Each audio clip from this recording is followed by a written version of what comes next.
Praise the lord. ನಾವಿವತ್ತು ಕಲಿಯಲಿಕ್ಕಿರುವಂಥ ಸಂಗತಿ ದೇವರ ಮೇಲಣ ಪ್ರೀತಿಯ ಪರೀಕ್ಷೆ ಎಂಬುದಾಗಿ. ಹಲ್ಲೆಲೂಯಾ. ಇವತ್ತು ನಾವೆಲ್ಲರೂ ಶಾಲೆ ಕಾಲೇಜುಗಳಿಗೆ ಹೋದಂಥವರು, ಹೌದಲ್ಲ? ನಾವೆಲ್ಲರೂ ಒಂದಲ್ಲ ಒಂದು ರೀತಿಯಲ್ಲಿ ಎಕ್ಸಾಮ್ಗಳನ್ನು ಬರೆದಿದ್ದೇವೆ. ಇಂದು ಒಂದು ಪರೀಕ್ಷೆ ನಿಮಗೆ ನೀವೇ ಉತ್ತರ ಕೊಡಲಿಕ್ಕಿದೆ. ಅದು ದೇವರ ಮೇಲಿನ ಪ್ರೀತಿಯ ಪರೀಕ್ಷೆ. ಹಲ್ಲೆಲೂಯಾ. ಅರ್ಥ ಆಯ್ತಾ? ಟೈಟಲ್ ಅರ್ಥ ಆಯ್ತಾ? ನಿಮಗೆ ನೀವೇ ಉತ್ತರ ಮಾಡಿಕೊಳ್ಳಿ. ನನ್ನ ಈ ಸಂದೇಶ ಮುಗಿದ್ರೊಳಗಾಗಿ ನಿಜವಾಗಿಯೂ ನಾನು ದೇವರನ್ನು ಪ್ರೀತಿಸುತ್ತಾ ಇದ್ದೇನೆ ಎಂಬ ಒಂದು ಪರೀಕ್ಷೆ ನಿಮಗೆ, ಆ ಪರೀಕ್ಷೆಯಲ್ಲಿ ನಿಮಗೆ ನೀವು ಉತ್ತರ ಕೊಟ್ಟು ಇವತ್ತು ಮನೆಗಳಿಗೆ ಹೋಗಬೇಕು. Hallelujah, hallelujah. ನಾವು ದೇವರ ವಾಕ್ಯದಲ್ಲಿ ಓದುವಂಥದ್ದು, ನಾವು ಯೋಹಾನ ಬರೆದ ಸುವಾರ್ತೆ ಆಗಿರ್ಬೋದು, ಮತ್ತು ಯೋಹಾನನು ಬರೆದಂಥ 1ನೇ ಪತ್ರಿಕೆ, 2ನೇ ಪತ್ರಿಕೆ, 3ನೇ ಪತ್ರಿಕೆ ಆಗಿರ್ಬೋದು, ಆ 4 ಕಡೆಗಳಲ್ಲಿ ವಿಶೇಷವಾಗಿ ಈ ಯೋಹಾನನು ಸಭೆಗೆ ಅಡ್ರೆಸ್ ಮಾಡುವಂಥ ಸಮಯದಲ್ಲಿ ಪ್ರೀತಿಯ ಬಗ್ಗೆ ಬಹಳವಾಗಿ ಮಾತನಾಡುತ್ತಾನೆ. ಯಾವ ಪ್ರೀತಿ? ದೇವರ ಪ್ರೀತಿ, ಲವ್ ಆಫ್ ಗಾಡ್, ಅಥವಾ ಇನ್ನೊಂದು ಲವ್ ಆಫ್ ಗಾಡ್ ಬಗ್ಗೆಯೂ ಮಾತನಾಡುತ್ತಾನೆ.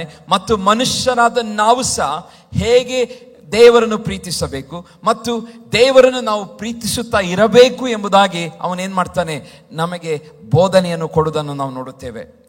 ಇವತ್ತು ನಾವು ಏನಾಗಿದೆ ಅಂತ ಹೇಳಿದ್ರೆ, ಮನುಷ್ಯನು ವಿಶೇಷವಾಗಿ ಭಾರತ ದೇಶದಲ್ಲಿ ಮನುಷ್ಯನೇ ಒಂದು ಸಮಸ್ಯೆ ಏನಂತ ಹೇಳಿದ್ರೆ, ಆತನು ಎಲ್ಲವನ್ನು ನಂಬುವಂಥದ್ದು,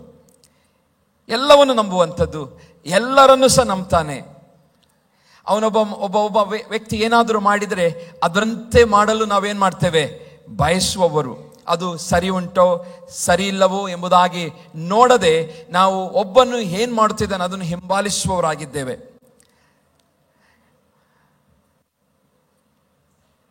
ನಾವು ಕಲ್ಲುಗಳನ್ನು ನೋಡುವಾಗ ಕಲ್ಲುಗಳಲ್ಲಿ ಏನಿಲ್ಲ, ಶಕ್ತಿಗಳಿಲ್ಲ, ಹೌದಲ್ಲ? ಅದೊಂಥರ ನಿರ್ಜೀವ ವಸ್ತು. ಕಲ್ಲು ನಿರ್ಜೀವ ವಸ್ತು, ಅದಕ್ಕೆ ಘನ ವಸ್ತು ಎಂಬುದಾಗಿ ಹೇಳ್ತಾರೆ. ಅದರಲ್ಲಿ ಯಾವ ಬಲವಿಲ್ಲ. ನಾವಾಗಲೇ ಆ ಕಲ್ಲನ್ನು ತೆಗೆದು ಒಂದು ಕಡೆಗೆ ಬಿಸಾಡಿದ್ರೆ ಮಾತ್ರ ಒಂದು ಕಡೆಯಿಂದ ಒಂದು ಕಡೆಗೆ ಅದು ಮೂವ್ ಆಗ್ತದೆ, ಹೌದಲ್ಲ? ಈಗ ನಮ್ಮ ಹತ್ರ ವೆಹಿಕಲ್ ಇದ್ದರೆ ಕಲ್ಲುಗಳನ್ನು ಲೋಡ್ ಮಾಡಿ ಇನ್ನೊಂದು ಕಡೆ ನಾವು ಶಿಫ್ಟ್ ಮಾಡುತ್ತೇವೆ. ಹಾಗೆ ಕಲ್ಲಿನಲ್ಲಿ ಯಾರು ಹೇಳ್ತಾರೆ, ಈ ಕಲ್ಲಿನಲ್ಲಿ ಒಂದು ಶಕ್ತಿ ಇದೆ. ಈಗ ಉದಾಹರಣೆಗೆ ಆ ಸ್ಪೀಕರ್ ಒಂದು ಕಲ್ಲು ಅಂತ ತಿಳ್ಕೊಂಡು, ಇವತ್ತು ನಮ್ಮ ಭಾರತ ದೇಶದ ಜನರು ಹೇಗಿದ್ದಾರೆ ಅಂತ ಹೇಳಿದ್ರೆ, ಅದರಲ್ಲಿ ಒಂದು ಶಕ್ತಿ ಇದೆ ಎಂಬುದಾಗಿ ಹೇಳಿದರೆ ಲೈನಲ್ಲಿ ನಾಳೆ ಬೆಳಿಗ್ಗೆ ಸಾವಿರಾರು ಜನರು ಅದಕ್ಕೆ ಕೈ ಮುಗಿಲಿಕ್ಕೆ ನಿಂತುಕೊಳ್ತಾರೆ. ಇವತ್ತು ಪರಿಸ್ಥಿತಿ ನಮ್ಮ ಭಾರತ ದೇಶದಲ್ಲಿ ಹಾಗಿದೆ. ಈಗಲೂ ವಿಶ್ವಾಸಿಗಳಲ್ಲಿಯೂ ಸಹ ಕ್ರೈಸ್ತ ಸಭೆಗೆ ಬರುತ್ತಿರುವವರು, ಈವನ್ ಕ್ರೈಸ್ತ ಸಭೆಗಳಲ್ಲೂ ಕೆಲವು ಶಿಷ್ಟಾಚಾರಗಳು, ಕೆಲವು ರೀತಿಯ ಸಂಪ್ರದಾಯಗಳು ಏನಾಗಿದೆ ಇವತ್ತು ಒಳಗೊಂಡು, ಇವತ್ತು ಜನರು ಆ ಸಂಪ್ರದಾಯಗಳು ಏನು ಹೇಳುತ್ತದೋ ಅದರಂತೆ ಮಾಡುತ್ತಾ ಇದ್ದಾರೆ. ಅದರಂತೆ ಮಾಡಬೇಕೆಂಬುದಾಗಿ ಬಯಸುವವರು ಅದನ್ನು ಯಾರೋ ಕಲಿಸಿಕೊಟ್ಟು ಹೋಗಿದ್ದಾರೆ, ಯಾವುದೋ ಕಾರಣಕ್ಕೆ ಅದು ಉಂಟಾಗಿದೆ. ಆದರೆ ಇವತ್ತು ಅದನ್ನೇ ಫಾಲೋ ಮಾಡುತ್ತಿರುವಂಥ ಜನರು ಬಹಳವಿದ್ದಾರೆ. ಕೆಲವರು ಮರಕ್ಕೆ ಮದುವೆ ಮಾಡುವುದನ್ನು ನಾವು ನೋಡಿದ್ದೇವೆ. ನೀವು ಉತ್ತರ ಕರ್ನಾಟಕಕ್ಕೆ ಹೋದರೆ, ಈ ಉತ್ತರ ಕರ್ನಾಟಕ ಅಂತಲ್ಲ, ಈ ಭಾರತ ದೇಶದಲ್ಲಿ ಒಂದು ಗುಂಪು ಜನರಿದ್ದಾರೆ. ಅವರೇನು ಹೇಳಿದರೆ, ಒಂದು ವೇಳೆ ಅಣ್ಣ ತಮ್ಮಂದಿರು ಮನೆಯಲ್ಲಿದ್ದಾರೆ, ತಮ್ಮನಿಗೆ ಬೇಗ ಮದುವೆ ಆಗ್ತದೆ, ಅಣ್ಣನಿಗೆ ಮದುವೆ ಆಗುವುದಿಲ್ಲ. ಮದುವೆ ಆಗದಂಥ ಅಣ್ಣನನ್ನು ತಮ್ಮನು ಮದುವೆ ಆಗುವಂಥ ದಿನದಲ್ಲಿ ಏನ್ ಮಾಡ್ತಾರೆ, ಆ ಮರಕ್ಕೆ ಮದುವೆ ಮಾಡುವುದನ್ನು ನೋಡುತ್ತೇವೆ. ಇದೊಂದು ರೀತಿಯ ಸಂಪ್ರದಾಯ. ಈ ರೀತಿಯಾದ ಸಂಪ್ರದಾಯಗಳು ಭಾರತ ದೇಶದಲ್ಲಿ ಬಹಳವಾಗಿದೆ. ಈವನ್ ಸ್ತ್ರೀಯಲ್ಲೂ ಹಾಗೆ. ಒಂದು ಸ್ತ್ರೀ ಮದುವೆ ಆಗದೆ ಹೋಗಿದ್ದರೆ ಅವಳನ್ನೊಂದು ಕಾಡಿಗೆ ಹೋಗಿ ಕಾಡಿನಲ್ಲಿ ಆ ಒಂದು ಮರಕ್ಕೆ ಕಟ್ಟಿಬಿಟ್ಟು ಬರ್ತಿದ್ರು. ಆಗಿನ ಕಾಲದಲ್ಲಿ ಯಾವುದಾದರೂ ಹಳ್ಳಿಯ ಜನರು ಅಥವಾ ಟ್ರೈಬಲ್ ಪೀಪಲ್ಸ್ ಇರ್ತಿದ್ರು, ಇದು ನಮ್ಮ ಟ್ರೈಬಿನ ಹುಡುಗಿ ಅಲ್ಲ ಎಂಬುದಾಗಿ ನೋಡಿಬಿಟ್ಟು ಆ ಹುಡುಗಿಯನ್ನು ತೆಗೆದುಕೊಂಡು ಹೋಗಿ ಅವರು ಗುಲಾಮನಾಗಿ ಇಟ್ಟುಕೊಳ್ಳುವುದನ್ನು ನಾವು ನೋಡುತ್ತೇವೆ ಪ್ರಿಯರೇ. ಹೀಗೆ ಭಾರತ ದೇಶದಲ್ಲಿ ಹಲವು ರೀತಿಯ ಸಂಪ್ರದಾಯಗಳು ಹಿಂದಿನ ತಲೆಮಾರುಗಳಲ್ಲಿ ಬಂದು ಹೋಗಿದೆ. ಆದರೆ ಇವಾಗಿನ ಸರ್ಕಾರಗಳು ಇಂಥದೆಲ್ಲವನ್ನು ನಿಷೇಧಿಸಿದ್ದಾರೆ. ಅದಕ್ಕೋಸ್ಕರ ವಿಶೇಷ ಕಾನೂನುಗಳನ್ನು ಸಹ ಮಾಡಿದ್ದಾರೆ. ಆದರೆ ನಾನು ಹೇಳುವಂಥ ಉದ್ದೇಶ, ಇವತ್ತು ಮನುಷ್ಯನು ಏನಾಗಿದ್ದಾನೆ, ಯಾರೋ ಮಾಡಿದ್ದ ಯಾವುದೋ ಸಂಗತಿಗಳನ್ನು, ಅದಕ್ಕೆ ಇನ್ನೊಂದು ಅರ್ಥದಲ್ಲಿ ಹೇಳುತ್ತಾರೆ ಮೂಢನಂಬಿಕೆಗಳನ್ನು ಜನರು ನಂಬಿ ಅವ್ರೇನು ಮಾಡ್ತಾರೆ, ಜೀವಿಸ್ತಾ ಇದ್ದಾರೆ. ವಿಶ್ವಾಸಿಗಳಲ್ಲೂ ಸಹ ನಾವು ಯೇಸು ಸ್ವಾಮಿಯನ್ನು ಕಂಡುಕೊಂಡು ಬಂದಿರ್ತೇವೆ. ಇವತ್ತಿನವರೆಗೆ ಎಷ್ಟೋ ಮೂಢನಂಬಿಕೆಗಳನ್ನು ನಾವು ಫಾಲೋ ಮಾಡೋರಿದ್ದೇವೆ, ಹೌದಲ್ಲ? ಎಷ್ಟೋ ಜನರು, ನನಗೆ ಗೊತ್ತಿದೆ, ನಾವು ಎಷ್ಟೋ ಜನರು ನಮ್ಮ ಹಳೆಯ ಸಂಪ್ರದಾಯಗಳನ್ನು ನಾವು ಇನ್ನೂ ಏನು ಮಾಡ್ತಾ ಇದ್ದೇವೆ, ಫಾಲೋ ಮಾಡ್ತಾ ಇದ್ದೇವೆ. ಎಷ್ಟೋ ಸಾರಿ ನಾನೇ ಒಂದು ಸಾರಿ ಮಲ್ಪೆಯಿಂದ ಬರುತ್ತಾ ಇದ್ದೆ. ಅವಾಗೊಂದು ನನಗಿಂತ ಮುಂದೆ ಒಂದು ಗಾಡಿ ಓವರ್ಟೇಕ್ ಮಾಡಿಕೊಂಡು ಓವರ್ಟೇಕ್ ಮಾಡಿ ಹೋದ ತಕ್ಷಣ ಒಂದು ಬೆಕ್ಕು ಪಾಸ್ ಆಯಿತು. ಆ ಬೆಕ್ಕು ಪಾಸ್ ಆಯ್ತು ಅಂತ ಹೇಳಿ ಆ ವ್ಯಕ್ತಿ ಏನು ಮಾಡ್ತಾನೆ, ಸಡನ್ನಾಗಿ ಅವನ ಗಾಡಿಯನ್ನು ಇನ್ನು ಮುಂದಕ್ಕೆ ತಗೊಂಡು ಹೋಗುವುದಿಲ್ಲ, ತಗೊಂಡೋಗಿ ಒಂದು ಕಡೆ ಪಾರ್ಕ್ ಮಾಡ್ತಾನೆ, ನಿಂತು ಒಂದು ಸ್ವಲ್ಪ ನಂತರ ಮತ್ತೆ ಬರ್ತಾನೆ. ಯಾಕೆ? ಆ ಬೆಕ್ಕು ಪಾಸ್ ಆದದ್ದು ಅಪಶಕುನ ಎಂಬುದಾಗಿ. ಇವತ್ತಿನವರೆಗೂ ಎಷ್ಟೋ ಜನ ವಿಶ್ವಾಸಿಗಳು ಅದು ನಿಮ್ಮ ಮೈಂಡಲ್ಲಿದೆ. ಬೆಕ್ಕು ಪಾಸ್ ಆದ ತಕ್ಷಣ ಅಪಶಕುನ. ಕೆಲವೊಂದು ಸಾರಿ ಹಾವುಗಳು, ನಾಗರ ಹಾವು, ನಮಗೆ ಗೊತ್ತಿದೆ, ಇದೆಲ್ಲ ದೇವರ ಸೃಷ್ಟಿ ಪ್ರಾಣಿಗಳು. ಆದರೆ ನಮ್ಮ ಮನುಷ್ಯರ ಮನಸ್ಸಲ್ಲಿ ಏನಿದೆ, ಈ ಎಲ್ಲ ಪ್ರಾಣಿಗಳು ನಮಗೆ ಡೇಂಜರ್ ಅನ್ನು ತರುತ್ತದೆ. ಇದರೆಲ್ಲ ಶಕ್ತಿಗಳು, ಅದರಲ್ಲೊಂದು ಶಕ್ತಿ ಇದೆ, ಆ ಶಕ್ತಿ ನಮ್ಮನ್ನು ಏನು ಮಾಡ್ತದೆ, ನಮ್ಮನ್ನು ಹಾಳು ಮಾಡುತ್ತದೆ. ನಮಗೇನೋ ವಿರೋಧವಾಗಿ ನಮ್ಮ ಕೆಲಸ ಮಾಡ್ತದೆ, ನಮ್ಮ ಮಕ್ಕಳಿಗೆ, ನಮ್ಮ ವೈಯಕ್ತಿಕ ಜೀವಿತಕ್ಕೆ ಏನೋ ಒಂದು ವಿರೋಧವಾದ ಸಂಗತಿಗಳು ನಡೆದು ಹೋಗುತ್ತದೆ ಎಂಬ ಭಯ ನಮ್ಮಲ್ಲಿ ಉಂಟಾಗುತ್ತದೆ.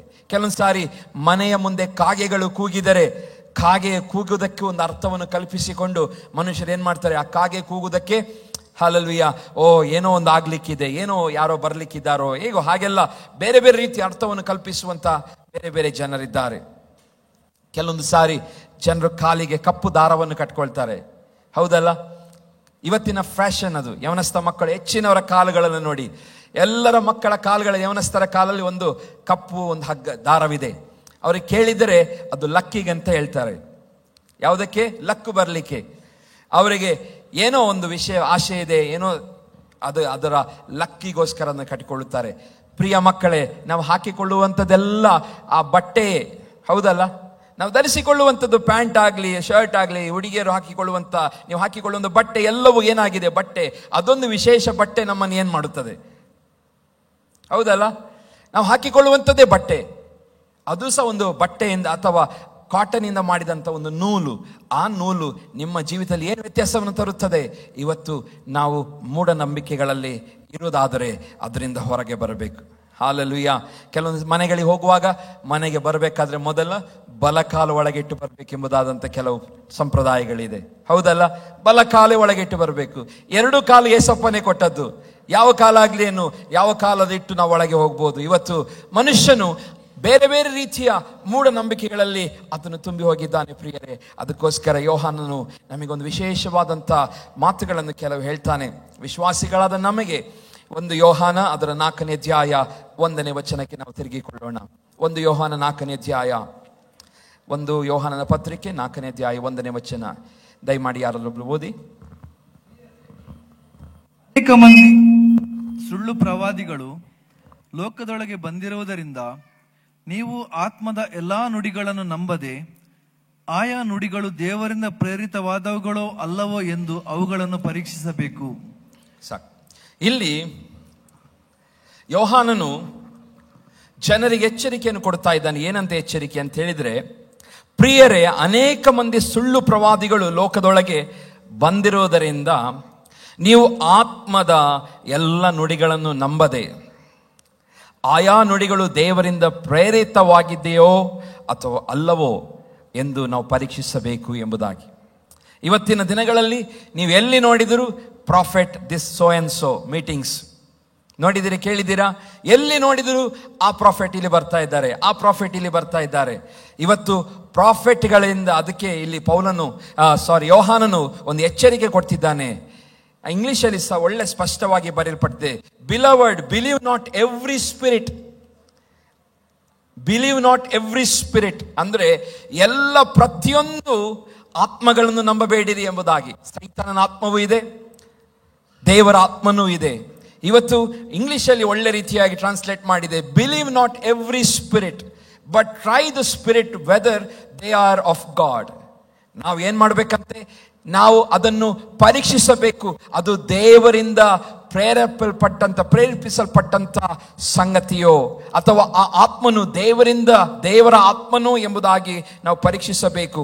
Because many false prophets are gone out into the world. ಯಾಕೆ ಇಲ್ಲಿ ಹೇಳ್ತಾ ಇದ್ದಾನೆ, ಬಹಳ ಮಂದಿ ಸುಳ್ಳು ಪ್ರವಾದಿಗಳು ಈ ಲೋಕದಲ್ಲಿ ಇದ್ದಾರೆ. ಇವತ್ತು ನಾವು ಬಹಳ ಜಾಗ್ರತೆಯಿಂದ ವಿಶ್ವಾಸಿಗಳಾಗಿ ಇದು ವಿವೇಚನೆಯನ್ನು ನಾವು ಮಾಡಬೇಕು. ಅನೇಕ ಮಂದಿ ಸುಳ್ಳು ಪ್ರವಾದಿಗಳಿದ್ದಾರೆ. ಎಲ್ಲ ಆತ್ಮಗಳ ನುಡಿ ಕೇಳಬೇಡ ಎಂಬುದಾಗಿ ಹೇಳ್ತಾ ಇದ್ದಾನೆ. ಏನು ಹೇಳ್ತಾ ಇದ್ದಾನೆ? ಯಾರೇ ಪ್ರವಾದಿಗಳೆಂಬುದಾಗಿ ಹೇಳಿಕೊಂಡು ಬಂದರೂ ಸಹ ಅವನು ಯಾವ ವಿಷಯವಾಗಿ ಯಾರ ಮೂಲಕ ಪ್ರೇರೇಪಣೆಯಿಂದ ಆತನು ಮಾತನಾಡುತ್ತಿದ್ದಾನೆ ಎಂಬುದಾಗಿ ಕೇಳಬೇಕೆಂಬುದಾಗಿ ಇಲ್ಲಿ ಯೋಹಾನನು ಹೇಳ್ತಾ ಇದ್ದಾನೆ. ಎಲ್ಲವನ್ನು ನಂಬಬೇಡ, ಅದರ ವಾಕ್ಯದ ಅರ್ಥ ಎಲ್ಲವನ್ನು ನಂಬಬೇಡ. ಕೇಳಿದ ಸಂಗತಿ ದೇವರಿಂದ ಪ್ರೇರೇಪಿತವಾಗಿದೆಯೋ ಇಲ್ಲವೋ ಎಂದು ನಾವು ಏನು ಮಾಡಬೇಕು? ಪರೀಕ್ಷಿಸಬೇಕು. ಮತ್ತು ಅದು ಎಲ್ಲದಕ್ಕೂ ವಿಶೇಷವಾಗಿ ದೇವರ ಸಹಾಯವನ್ನು ನಾವು ಕೇಳಿಕೊಳ್ಳಬೇಕು. ಯಾವುದಕ್ಕೆ? ಸುಳ್ಳು ಪ್ರವಾದಿಗಳು ಯಾರು ಮಾತಾಡ್ತಿದ್ದಾರೆ ಎಂಬುದಾಗಿ ಹೇಳ್ತಾರೆ? ಅವರು ದೇವರೇ ಮಾತನಾಡ್ತಿದ್ದಾರೆ ಎಂಬುದಾಗಿ ಹೇಳುವಂಥವ್ರು.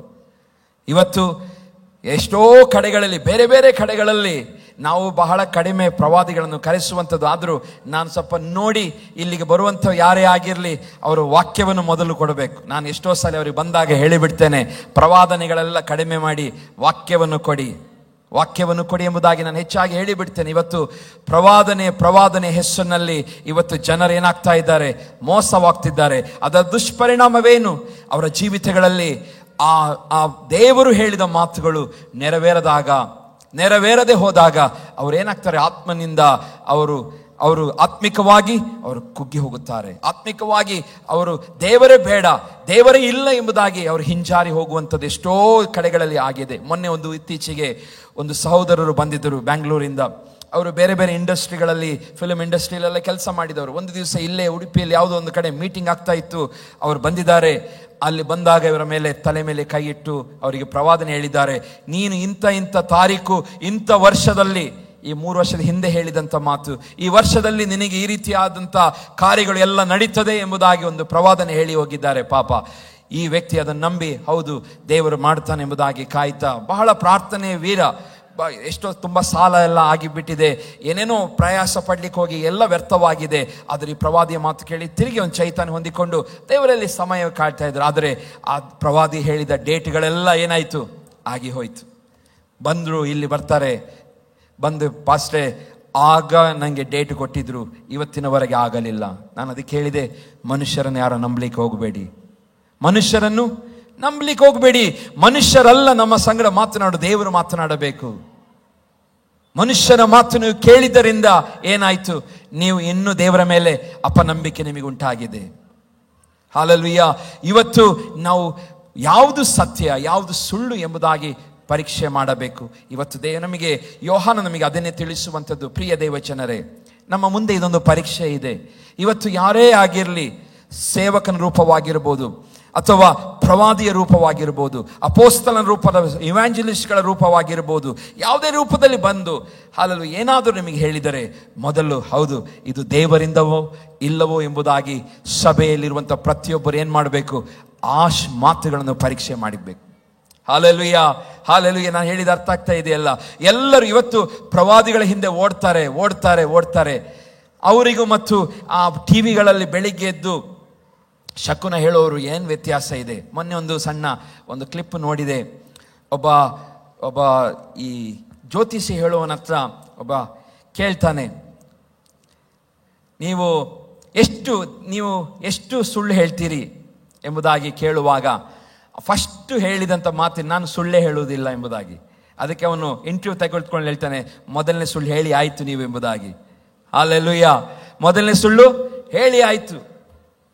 ಇವತ್ತು ಲೋಕದಲ್ಲಿ ಹಾಗಿದ್ದಾರೆ, ತಾವು ಮಾಡುತ್ತಿರುವುದೇ ಸರಿ ಎಂಬುದಾಗಿ, ಸುಳ್ಳೆಂಬುದಾಗಿ ಒಪ್ಪಿಕೊಳ್ಳದಂಥ ಯುಗದಲ್ಲಿ, ಕಾಲದಲ್ಲಿ ನಾವಿದ್ದೇವೆ. ಹಲ್ಲೆಲೂಯಾ. ಅವನು ಕೇಳ್ತಾನೆ, ಇಂಟರ್ವ್ಯೂ ಮಾಡ್ತಾನೆ, ನೀವು ಎಷ್ಟು ಸುಳ್ಳು ಹೇಳ್ತೀರಿ ಎಂಬುದಾಗಿ ಕೇಳುವಾಗ ನಾನು ಸುಳ್ಳೇ ಹೇಳುವುದಿಲ್ಲ ಹೇಳ್ತಾನೆ. ಅದಕ್ಕೆ ಅವನು ಹೇಳ್ತಾನೆ, ಆಲ್ರೆಡಿ 1 ಸುಳ್ಳಾಯ್ತು, 4 ಸುಳ್ಳು ಹೇಳಿ ಸಾಕು, 4 ಸುಳ್ಳುಗಳು ಹೇಳಿ ಎಂಬುದಾಗಿ. ಅವನಿಗೆ ಸುಳ್ಳೇ ಹೇಳುವುದೇ, ಮೊದಲನೇ ಸುಳ್ಳು ಹೇಳಿದ್ದೀರಿ ಎಂಬುದಾಗಿ ಹೇಳ್ತಾನೆ. ಹಾಗಾಗಿ ಪ್ರಿಯ ದೇವಚನರೇ, ಇವತ್ತು ಸುಳ್ಳು ನಮ್ಮ ಏನಾಗಿದೆ? ಪ್ರಪಂಚದಲ್ಲಿ ಎಲ್ಲ ಕಡೆ ಇದೆ. ಸೈತಾನನು ಸಹ ಸುಳ್ಳು ಹೇಳಿಯೇ ಯಾರನ್ನು ವಂಚಿಸ್ತಾನೆ? ಹವ್ವಳನ್ನು ವಂಚಿಸ್ತಾನೆ. ನೀವು ದೇವರ ಹಾಗೆ ಆಗುತ್ತೀರಿ. ಅವನು ಹೇಳಿದು ಸತ್ಯ ಆಗಿದ್ದರೆ ಇವತ್ತು ಹವ್ವಳ ಏನಾಗಿರಬೇಕಿತ್ತು? ದೇವರ ಹಾಗೆ ಆಗಿರ್ಬೇಕಿತ್ತು, ಹೌದಲ್ಲ? ದೇವರಂತೆ ಆಗಿರ್ಬೇಕಿತ್ತು. ಆದರೆ ಇಲ್ಲಿ ನಾವು ನೋಡ್ತೇವೆ, ಸೈತಾನನು ಬಂದು ಏನ್ ಮಾಡ್ತಾನೆ? ಸುಳ್ಳು. ಇವತ್ತು ಏನೆಲ್ಲ ಸುಳ್ಳನ್ನು ನೀವು ಕೇಳ್ತೀರೋ ಆ ಸುಳ್ಳೆಲ್ಲ ಏನಾಗಿದೆ?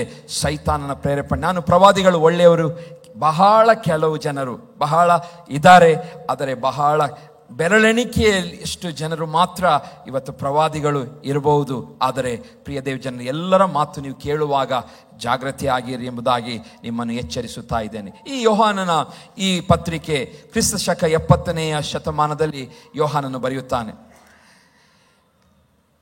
ಇದು ಯಾಕೆ ಬರಿತಾನೆ ಅಂತ ಹೇಳಿದರೆ, ನಂಬಿಗಸ್ತ ಮತ್ತು ಕ್ರಿಸ್ತನಿಗಾಗಿ ಶ್ರಮೆ ಪಡುತ್ತಿದ್ದಂಥ ವಿಶ್ವಾಸಿಗಳಿಗೆ ಬರೆಯುತ್ತಿದ್ದಾನೆ.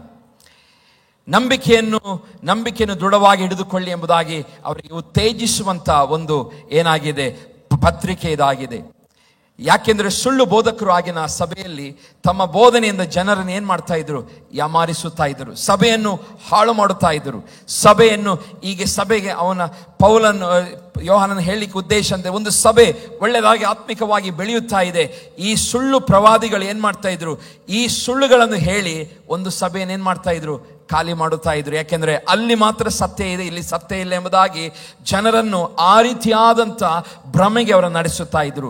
ಅದಕ್ಕೋಸ್ಕರ ಯೋಹಾನನು, ನೀವು 1ನೇ ಪತ್ರಿಕೆ, 2ನೇ ಪತ್ರಿಕೆ, 3ನೇ ಪತ್ರಿಕೆ ನೀವು ಓದಿ ನೋಡಿ, ಪೌಲನು ಬಹಳ ಸ್ಟ್ರಿಕ್ಟ್ ಆಗಿ ಯೋಹಾನನು ಬಹಳ ಸ್ಟ್ರಿಕ್ಟ್ ಆಗಿ ಜನರ ಸಂಗಡ ಮಾತನಾಡುತ್ತಾನೆ. ಪ್ರಿಯ ದೇವಜನ, ಈ ರೀತಿಯಾದ ಸಂಗತಿಗಳು ಲೋಕದಲ್ಲಿ ಉಂಟು, ಜಾಗೃತಿ ಆಗಿರಿ. ಈ ಯೋಹಾನನು ಪ್ರಕಟಣೆಯನ್ನು ಬರೆದಂತ ಯೋಹಾನನು, ಹಲ್ಲೆಲೂಯ, ಯೇಸುವಿನ ಅಂತ್ಯವನ್ನು ತಿಳಿಯಪಡಿಸಿದಂಥ, ಅಂದ್ರೆ ಮುಂದೆ ಆಗಲಿಕ್ಕಿರುವಂಥ ಎಲ್ಲ ಕಾರ್ಯಗಳು, ಯೇಸು ಸ್ವಾಮಿಯ ಬರೋಣ, ಆ ಮಧ್ಯಾಕಾಶದಲ್ಲಿ ಬರುವಂಥದ್ದು, ಕೃಪೆಯ ಕಾಲ, ಹಾಗೆ ಆತನು 1000 ವರ್ಷದ ಆಡಳಿತ ಮಾಡುವಂಥದ್ದು ಎಲ್ಲವನ್ನು ದರ್ಶನದ ಮುಖಾಂತರ, ಕನಸುಗಳ ಮುಖಾಂತರ ತಿಳಿಯಲ್ಪಟ್ಟು ಆತನು ಏನ್ ಮಾಡಿದ್ದಾನೆ? ಬರೆದಂತ ಯೋಹಾನನು ಈ ಮಾತುಗಳನ್ನು ನಮಗೆ ಹೇಳ್ತಾ ಇದ್ದಾನೆ. ಪ್ರಿಯ ದೇವಜನರೇ, ಇವತ್ತು ಯೋಹಾನನ ಈ ಮಾತುಗಳನ್ನು ಬಹಳ ಸೀರಿಯಸ್ ಆಗಿ ನಾವು ತೆಗೆದುಕೊಳ್ಳಬೇಕು. ಯಾಕಂದ್ರೆ ವಿಶ್ವಾಸಿಗಳಾದ ನಾವು ಎಲ್ಲಿ ಎಡುತ್ತಾ ಇದ್ದೇವೆ ಎಂಬುದಾಗಿ ಈ ಪತ್ರಿಕೆ ನಮಗೆ ತಿಳಿಯಪಡಿಸುವಂಥದ್ದಾಗಿದೆ. ದೇವರ ಮೇಲಿನ ಪರೀಕ್ಷೆ. ಇವತ್ತು ಪರೀಕ್ಷೆಯಲ್ಲಿ ನಾವು ಪಾಸ್ ಆದ್ರೆ ಬಹಳ ಉತ್ತಮವಾಗುತ್ತದೆ. ನಾವೆಲ್ಲರೂ ದೇವರನ್ನು ಪ್ರೀತಿ ಮಾಡುತ್ತೇವೆ ಎಂಬುದಾಗಿ ಹೇಳುವವರಾಗಿದ್ದೇವೆ. ಯೋಹಾನ ಹೇಳುತ್ತಾನೆ, ಯಾರು ದೇವರು ಅಂದ್ರೆ ಯೇಸು ಕ್ರಿಸ್ತನ ಮೂಲಕ ಕೊಟ್ಟ ಆಜ್ಞೆಗಳನ್ನು ಕೈಕೊಂಡು ದೇವರನ್ನು ಪ್ರೀತಿಸುತ್ತಾರೋ ಅವರೇ ದೇವರನ್ನು ಬಲ್ಲವರು, ಮತ್ತು ಅವರು ಆಜ್ಞೆಗಳನ್ನು ಕೈಕೊಂಡು ನಡೆಯುವುದರಿಂದ ಅವರು ದೇವರ ಮೇಲೆ ಇಟ್ಟ ಪ್ರೀತಿ ಪರಿಪೂರ್ಣವಾಗುತ್ತದೆ ಎಂಬುದಾಗಿ ಹೇಳುತ್ತಾನೆ. ಹಲ್ಲೆಲೂಯಾ. ಹೇಳಿದ ಅರ್ಥ ಆಯ್ತಾ? ಹಲ್ಲೆಲೂಯಾ. ಯೋಹಾನನ ಏನ್ ಹೇಳ್ತಾ ಇದ್ದಾನೆ? ಯಾರು ದೇವರು ಅಥವಾ ಯೇಸು ಕ್ರಿಸ್ತನ ಮೂಲಕ ಕೊಟ್ಟ ಆಜ್ಞೆಗಳನ್ನು ಕೈಕೊಂಡು ದೇವರನ್ನು ಪ್ರೀತಿಸುತ್ತಾರೋ ಅವರೇ ದೇವರನ್ನು ಬಲ್ಲವರೆಂದು, ಅವರು ಆ ಆಜ್ಞೆಗಳನ್ನು ಕೈಕೊಂಡು ನಡೆಯುವುದರಿಂದಲೇ ಅವರು ದೇವರ ಮೇಲೆ ಇಟ್ಟ ಪ್ರೀತಿ ಪರಿಪೂರ್ಣವಾಗುತ್ತದೆ ಎಂಬುದಾಗಿ. ಹಲ್ಲೆಲೂಯಾ. ಇವತ್ತು ನಾವು ಆಜ್ಞೆಗಳನ್ನು ಕೈಕೊಂಡು ನಡೆಯುತ್ತಾ ಇದ್ದೇವೆ. ಇದು ದೇವರ ಕೈಕೊಂಡು ನಡೆಯುವಂಥದ್ದೇ ದೇವರ ಮೇಲೆ ಇಟ್ಟಂತ ಪ್ರೀತಿಯ ಒಂದು ಪರೀಕ್ಷೆ. ನಾವು ಕೈಕೊಂಡು ನಡೆಯುತ್ತಿರುವುದಾದರೆ ನಾವು ನಿಜವಾಗಿ ಏನಾಗ್ತಾ ಇದ್ದೇವೆ? ದೇವರನ್ನು ಪ್ರೀತಿಸ್ತಾ ಇದ್ದೇವೆ. ಹಲ್ಲೆಲೂಯಾ. ದೇವರು ಯೇಸು ಕ್ರಿಸ್ತನ ಮೂಲಕ ಕೊಟ್ಟ ಆಜ್ಞೆ, ಮೊದಲಿನ ಆಜ್ಞೆ ಏನುವುದು? ಪ್ರೀತಿ. ಯೇಸು ಹೊಸ ಒಡಂಬಡಿಕೆಯ ಮೊದಲನೇ ಆಜ್ಞೆ ಏನು? ನಾವು ದೇವರನ್ನು ಪ್ರೀತಿಸಬೇಕು ಎಂಬುದಾಗಿ. First commandment. ಮತ್ತೆ ನಿಮ್ಮ ನೆರೆಹೊರನ್ನು ಪ್ರೀತಿಸಿ ಎಂಬುದಾಗಿ ಯೇಸು ಹೇಳ್ತಾನೆ. ಆದರೆ ಮೊದಲನೇದಾಗಿ ಯಾರನ್ನು ಪ್ರೀತಿಸಬೇಕು? ದೇವರನ್ನು ಪ್ರೀತಿಸಬೇಕು. ಇದು ಯೇಸು ಸ್ವಾಮಿ ನಮಗೆ ಕೊಟ್ಟಂತ ಅತಿ ಶ್ರೇಷ್ಠವಾದಂಥ ಆಜ್ಞೆ, ಮತ್ತು ಅದು ಮೊದಲನೇ ಆಜ್ಞೆ. ಅದು ನಾವು ಪ್ರೀತಿಸಬೇಕು. ದೇವರನ್ನು ಪೂರ್ಣ ಹೃದಯದಿಂದಲೂ, ಪೂರ್ಣ ಮನಸ್ಸಿನಿಂದಲೂ, ಪೂರ್ಣ ಶಕ್ತಿಯಿಂದಲೂ ಪ್ರೀತಿಸಬೇಕು. ಇವತ್ತು ನಾವು ನೆನೆಸಬಹುದು, ಯಾಕೆ ಯೇಸು ಸ್ವಾಮಿ ನಾನೇ ಮಾರ್ಗವು, ನಾನೇ ಸತ್ಯವು, ನಾನೇ ಜೀವ ಎಂಬುದಾಗಿ ಹೇಳಿದ್ದಾನೆ? ಯಾಕೆ ಈ ಮಾತುಗಳನ್ನು ನಂಬುತ್ತಾ ಇಲ್ಲ?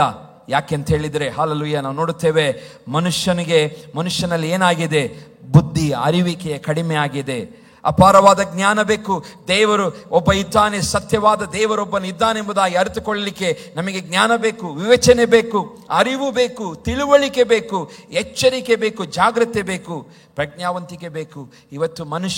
ಇವತ್ತು ನೀವೆಲ್ಲ ಯೇಸುವನ್ನು ಕಂಡುಕೊಂಡಿದ್ದೀರಿ. ಯಾಕೆಂದರೆ ಪವಿತ್ರಾತ್ಮ ನಿಮ್ಮಲ್ಲಿದ್ದುಕೊಂಡು ನಿಮಗೆ ಬುದ್ಧಿಯನ್ನು, ಹಲ್ಲೆಲೂಯಾ, ಅಪಾರವಾದ ಜ್ಞಾನವನ್ನು ಇದರ ಮುಖಾಂತರ ಕಂಡುಕೊಳ್ಳಲಿಕ್ಕೆ, ಯೇಸುವನ್ನು ಹೃದಯದಲ್ಲಿ ಸ್ವೀಕಾರ ಮಾಡಲಿಕ್ಕೆ ದೇವರ ಜ್ಞಾನವನ್ನು ಕೊಟ್ಟ ನಿಮಿತ್ತವಾಗಿ ನೀವು ಕಂಡುಕೊಂಡಿದ್ದೀರಿ. ಆದರೆ ಹೊರಗಿನಿರುವಂಥ ಮೂಢನಂಬಿಕೆಯಲ್ಲಿರುವಂಥ ಜನರಿಗೆ, ಹಲ್ಲೆಲೂಯಾ, ಅವರಿಗೆ ಏನಿಲ್ಲ? ಬುದ್ಧಿಯ ಕೊರತೆ. ಅವರು ಯೇಸುವನ್ನು ಸ್ವೀಕರಿಸದ ಹಾಗೆ ಅವರನ್ನು ಸೈತಾನನು ಏನ್ ಮಾಡಿದ್ದಾನೆ? ಅವರ ಮನಸ್ಸನ್ನು, ಹೃದಯವನ್ನು ಮೊಂಡು ಮಾಡಿಟ್ಟಿದ್ದಾನೆ. ಪ್ರಿಯ ದೇವಚಂದ್ರ, ಯೇಸು ಸ್ವಾಮಿ 2000 ವರ್ಷಗಳ ಹಿಂದೆ ಹೇಳಿದನು, ನಾನೇ ಮಾರ್ಗವು, ನಾನೇ ಸತ್ಯವು, ನಾವೇ ಜೀವವು.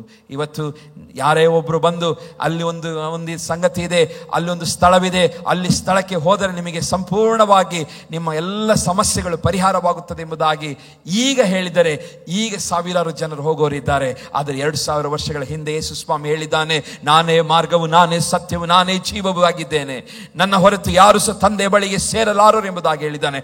ಈ ಮಾತನ್ನು ಇವತ್ತು ಹಲವು ಹೇಳಿದರೂ ಸಹ ಜನರು ಏನ್ ಮಾಡ್ತಾ ಇಲ್ಲ? ನಂಬುತ್ತಾ ಇಲ್ಲ. ಕಾರಣವೇನು? ಅವರ ಮನಸ್ಸನ್ನು, ಹೃದಯವನ್ನು ಜ್ಞಾನಕ್ಕೆ, ಅವರಿಗೆ ಜ್ಞಾನವನ್ನು ಉಪಯೋಗಿಸಬೇಕಾದಂತಹ ಜ್ಞಾನವನ್ನು ಸೈತಾನ ಏನ್ ಮಾಡಿದ್ದಾನೆ? ಕದ್ದುಕೊಂಡು ಹೋಗಿದ್ದಾನೆ, ತೆಗೆದಿದ್ದಾನೆ. ದೇವರಿಗೆ ಸ್ತೋತ್ರ. ಇಲ್ಲಿ ಬಂದಂತ ನಿಮ್ಮೆಲ್ಲರ ಹಲವು ಮನಸ್ಸನ್ನು, ಹೃದಯವನ್ನು ದೇವರು ತೆರೆದಕ್ಕಾಗಿ ಸ್ತೋತ್ರ. ಆದರೆ ಇವತ್ತು ನಾವು ಎಚ್ಚರಿಕೆಯಿಂದಿರೋಣ. ದೇವರು ನಮಗೆ ಈ ಆಶೀರ್ವಾದವನ್ನು ಕೊಟ್ಟಿದ್ದಾನೆ. ಕರ್ತನನ್ನು ಕಂಡುಕೊಳ್ಳುವಂಥ ಆಶೀರ್ವಾದ ನಮಗೆ ಕೊಟ್ಟು ಸಿಕ್ಕಿದೆ. ಆದರೆ ನಾವು ಪ್ರೀತಿಯಲ್ಲಿ ನಾವು ಜೀವಿಸುತ್ತಾ ಇದ್ದೇವೋ? ಯೇಸುವನ್ನು, ದೇವರನ್ನು ನಾವು ನಿಜವಾಗಿ ಪ್ರೀತಿಸ್ತಾ ಇದ್ದೇವೋ? ಪವಿತ್ರಾತ್ಮನ ನಾವು ಪ್ರೀತಿಸುತ್ತಾ ಇದ್ದೇವೋ? ಇವತ್ತು ನಮಗೆ ನಾವೇ ಪ್ರಶ್ನೆ ಮಾಡಿಕೊಳ್ಳಬೇಕು. ಹಾಲೆಲೂಯಾ. ಪ್ರಿಯ ದೇವಜನರೇ, ಇವತ್ತು ನಿತ್ಯ ಜೀವವನ್ನು ದೇವರು ನಮಗೆ ಕೊಟ್ಟಿದ್ದಾನೆ. ನಿತ್ಯ ಜೀವವನ್ನು ದೇವರು ನಮಗೆ ಕೊಟ್ಟಿದ್ದಾನೆ. ಈ ನಿತ್ಯ ಜೀವವನ್ನು ನಾವು ಕಾಪಾಡಿಕೊಳ್ಳಬೇಕು. ಹಾಲೆಲೂಯಾ. ಅದಕ್ಕೋಸ್ಕರ ಯೇಸು ಸ್ವಾಮಿ ಹೇಳ್ತಾನೆ, ನಿನ್ನ ದೇವರಾಗಿರುವ ಕರ್ತನನ್ನು ನಿನ್ನ ಪೂರ್ಣ ಹೃದಯದಿಂದಲೂ, ನಿನ್ನ ಪೂರ್ಣ ಪ್ರಾಣದಿಂದಲೂ, ಪೂರ್ಣ ಶಕ್ತಿಯಿಂದಲೂ, ನಿನ್ನ ಪೂರ್ಣ ಬಲದಿಂದಲೂ ಪ್ರೀತಿಸಬೇಕು ಮತ್ತು ನಿನ್ನ ನೆರೆಯವನನ್ನು ನಿನ್ನಂತೆಯೇ ಪ್ರೀತಿಸಬೇಕೆಂದು ಬರೆದಿದೆ. ಹಾಲೆಲೂಯಾ. ನಿನ್ನ ದೇವರಾಗಿರುವ ಕರ್ತನನ್ನು ಪೂರ್ಣ ಹೃದಯದಿಂದಲೂ. ಇವತ್ತು ಪೂರ್ಣ ಕೆಲಸವನ್ನು ಮಾಡ್ತೇವೆ, ಪೂರ್ಣವಾಗಿ ಹಣ ಸಂಪಾದನೆ ಮಾಡಲಿಕ್ಕೆ ಹೋಗ್ತೇವೆ, ಪೂರ್ಣ ಮನಸ್ಸಿನಿಂದ ಏನಾದ್ರು ಬಿಸ್ನೆಸ್ ಮಾಡುತ್ತೇವೆ. ಆದರೆ ಪೂರ್ಣ ಮನಸ್ಸಿನಿಂದ ದೇವರನ್ನು ಪ್ರೀತಿಸಲು ನಮಗೆ ಆಗುತ್ತಾ ಇಲ್ಲ. ಪೂರ್ಣ ಮನಸ್ಸಿನಿಂದ ನಾವು ದೇವರಿಗೆ ಕೊಡಬೇಕಾದಂಥ ಗೌರವವನ್ನು ನಮಗೆ ಏನಾಗ್ತಾ ಇಲ್ಲ? ಸಲ್ಲಿಸಲು ಆಗುತ್ತಾ ಇಲ್ಲ. ನಾವೇ ಪರೀಕ್ಷೆ ಮಾಡಿಕೊಳ್ಳೋಣ. ಪ್ರಿಯ ದೇವಜನರೇ, ದೇವರನ್ನು ಯೋಹಾನನು ಖಂಡಿತವಾಗಿ ಹೇಳ್ತಾನೆ, ಬಹಳ ನೇರವಾಗಿ ಹೇಳ್ತಾನೆ, ದೇವರನ್ನು ಪ್ರೀತಿಸುವವನು ಲೋಕವನ್ನು ಪ್ರೀತಿಸಬಾರದು ಎಂಬುದಾಗಿ. ಹಾಲೆಲೂಯಾ. ದೇವರನ್ನು ಪ್ರೀತಿಸುವವನು ಲೋಕವನ್ನು ಪ್ರೀತಿಸಬಾರದು. 1 ಯೋಹಾನ 2ನೇ ಅಧ್ಯಾಯ 15ನೇ ವಚನ ತೆಗೆದುಕೊಳ್ಳಿ. 1 ಯೋಹಾನ 2ನೇ ಅಧ್ಯಾಯ 15ನೇ ವಚನ. ಲೋಕವನ್ನಾಗಲಿ ಲೋಕದಲ್ಲಿರುವಗಳನ್ನಾಗಲಿ ಏನ್ ಮಾಡಬೇಡಿ? ಪ್ರೀತಿಸಬೇಡಿರಿ. ಯಾಕೆ ಹೇಳ್ತಾ ಇದ್ದಾನೆ? ಅವನಿಗೆ ಗೊತ್ತುಂಟು, ಈ ಪ್ರೀತಿಯಲ್ಲಿ ವ್ಯತ್ಯಾಸಗಳು ಉಂಟಾದರೆ ನಾವು ಏನಾಗ್ತೇವೆ? ನಮ್ಮ ಪ್ರೀತಿಯು, ದೇವರ ಮೇಲಿರುವ ಪ್ರೀತಿ ಕಡಿಮೆ ಆಗುತ್ತೆ. 1 ಯೋಹಾನ 2:15. ಲೋಕವನ್ನಾಗಲಿ ಲೋಕದಲ್ಲಿ ಇರುವಗಳನ್ನಾಗಲಿ ಏನ್ ಮಾಡಬೇಡಿ? ಪ್ರೀತಿಸಬೇಡಿರಿ. ಯಾವನಾದರೂ ಲೋಕವನ್ನು ಪ್ರೀತಿಸಿದರೆ ತಂದೆಯ ಮೇಲಣ ಪ್ರೀತಿಯು ಅವನಲ್ಲಿಲ್ಲ. ಸ್ಟ್ರೇಟ್ ಆಗಿ ಹೇಳ್ತಾ ಇದ್ದಾನೆ. ನೀವು ಒಂದು ವೇಳೆ ಲೋಕವನ್ನು ಪ್ರೀತಿಸುತ್ತಿರುವುದಾದರೆ ಯಾರ ಮೇಲೆ ಪ್ರೀತಿ ಇಲ್ಲ ಎಂಬುದಾಗಿ ಹೇಳ್ತಾ ಇದ್ದಾನೆ? ನೀವು ದೇವರ ಮೇಲೆ, ತಂದೆಯ ಮೇಲೇನಿಲ್ಲ? ಪ್ರೀತಿ ಇಲ್ಲ. ಲೋಕದಲ್ಲಿರುವ ಶರೀರಾಶೆ, ಕಣ್ಣಿನ ಆಶೆ, ಬದುಕು ಬಾಳಿನ ಡಂಬ, ಈ ಮೊದಲಾದವುಗಳೆಲ್ಲವೂ ತಂದೆಯಿಂದ ಹುಟ್ಟದೆ ಲೋಕದಿಂದ ಹುಟ್ಟಿದವುಗಳಾಗಿವೆ. ಲೋಕವು ಅದರ ಆಶೆಯು ಗತಿಸಿ ಹೋಗುತ್ತದೆ, ಆದರೆ ದೇವರ ಚಿತ್ತವನ್ನು ನೆರವೇರಿಸುವವನು ಎಂದೆಂದಿಗೂ ಇರುವನು. ಹಾಲೆಲೂಯಾ. ಲೋಕವನ್ನು ಮತ್ತು ಲೋಕದ ಆಶೆ ಗತಿಸಿ ಹೋಗುತ್ತದೆ, ಆದರೆ ದೇವರ ಚಿತ್ತವನ್ನು ನೆರವೇರಿಸುವವನು ಎಂದೆಂದಿಗಿರುವವನು. ಯಾವುದು ಬೇಕು ನಮಗೆ ಇವತ್ತು? ಹಾಲೆಲೂಯಾ. ಇವತ್ತು ನಮಗೆ ಯಾವುದು ಬೇಕು? ದೇವರ ಚಿತ್ತವನ್ನು ನೆರವೇರಿಸುವಂಥದ್ದೇ ನಮಗೆ ಇರಬೇಕು. ನಮಗೆ ಆಶೆ ಇರಬೇಕು. ನಮಗೆ ಆ ಹೃದಯ ನಮಗೆ ಬೇಕು. ಇವತ್ತು ಪ್ರಿಯ ದೇವಜನರೇ, ನನ್ನ ಸೇವೆಗೆ 5 ವರ್ಷಗಳ ಹಿಂದೆ ನಮ್ಮ ತಂದೆಯ ಮರಣದ ನಂತರ ನಾನು ಬಂದಾಗ ನಂತರ ಗೊತ್ತಾಗ್ತದೆ ನನ್ನ ತಂದೆ ಎಷ್ಟು ಕಷ್ಟಪಟ್ಟಿದ್ದಾರೆ. ಒಂದು ವಿಶ್ವಾಸಿಗಳನ್ನು ಹಾಲೆಲೂಯಾ ಅವ್ರು ನೋಡಿಕೊಳ್ಳಿ. ಅವರು ತುಂಬ ಲೀನಿಯನ್ ಆಗಿದ್ದರು.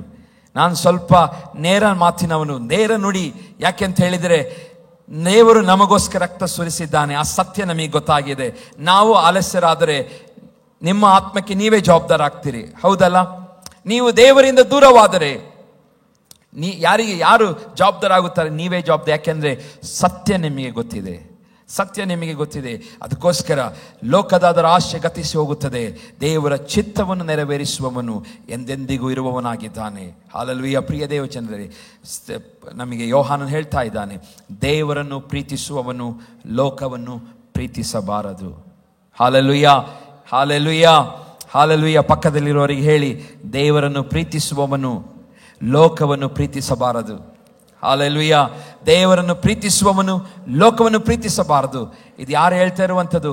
ದೇವ ಭಕ್ತರು, ದೇವರ ಹಾಲೆಲೂಯಾ ಜ್ಞಾನದೊಂದಿಗೆ ದೇವರು ತಾನೇ ಸ್ವತಃ ಅವರ ಮುಖಾಂತರ ತಿಳಿಸಿದ ಮಾತುಗಳಾಗಿದೆ. ಎರಡನೇದಾಗಿ, ದೇವರನ್ನು ಪ್ರೀತಿಸುವವನು ಯಾವಾಗಲೂ ಅವನು ಏನು ಮಾಡ್ತಾ ಇರ್ತಾನೆ? ದೇವರನ್ನು ಬಯಸುತ್ತಾನೆ. ಯಾವಾಗಲೂ ದೇವರನ್ನು ಬಯಸುತ್ತಾನೆ. ಅರಸನಾದ ದಾವೀದ ನಮಗೆ ಗೊತ್ತಿದೆ, ಆತನು ಪಾಪ ಮಾಡಿದ ದಿನವೆಲ್ಲ ಆತನು ಹೇಳ್ತಾನೆ, ನಾನು ನರಳುವುದರಿಂದ ನನ್ನ ಎಲುಬುಗಳು ಸವೆದು ಹೋಗುತ್ತಾ ಇತ್ತು ಎಂಬುದಾಗಿ. ಪಾಪ ಮಾಡಿದಂತೆಲ್ಲ ಸಮಯದಲ್ಲಿ ಅವನಿಗೆ ನರಳುವಿಕೆ ಉಂಟಾಗುತ್ತಾ ಇತ್ತಂತೆ. ಇವತ್ತು ನಾವು ಪಾಪ ಮಾಡಿದಾಗ ನಮಗೆ ಯಾರಿಗಾದ್ರೂ ನರಳುವಿಕೆ ಉಂಟಾಗ್ತಾ ಇದೆಯಾ? ದಾವೀದನಿಗೆ ಪಾಪ ಮಾಡಿದ ತಕ್ಷಣ ಅವನಿಗೆ ನರಳುವಿಕೆ ಉಂಟು. ನಾನು ಏನೋ ಒಂದು ತಪ್ಪು ಮಾಡಿದ್ದೇನೆ ದೇವರೇ, ನಾನು ಕೆಟ್ಟ ಕೆಲಸ ಮಾಡಿದ್ದೇನೆ ದೇವರೇ, ನನ್ನ ಕ್ಷಮಿಸು, ನನ್ನ ಎಲುಬುಗಳು ಸವಿದು ಹೋಗುತ್ತಿದ್ದವು ಎಂಬುದಾಗಿ ದಾವೀದನು ಹೇಳ್ತಾನೆ. ಇವತ್ತು ನಾವು ತಪ್ಪು ಮಾಡಿ ಇಲ್ಲಿ ಬಂದು ಕರ್ತನ ಭೋಜನ ತೆಗೆದುಕೊಂಡು ಹಾಯಾಗಿ ನಾವು ಮನೆಗೆ ಹೋಗಿ ನಿದ್ರೆ ಮಾಡ್ತೇವೆ.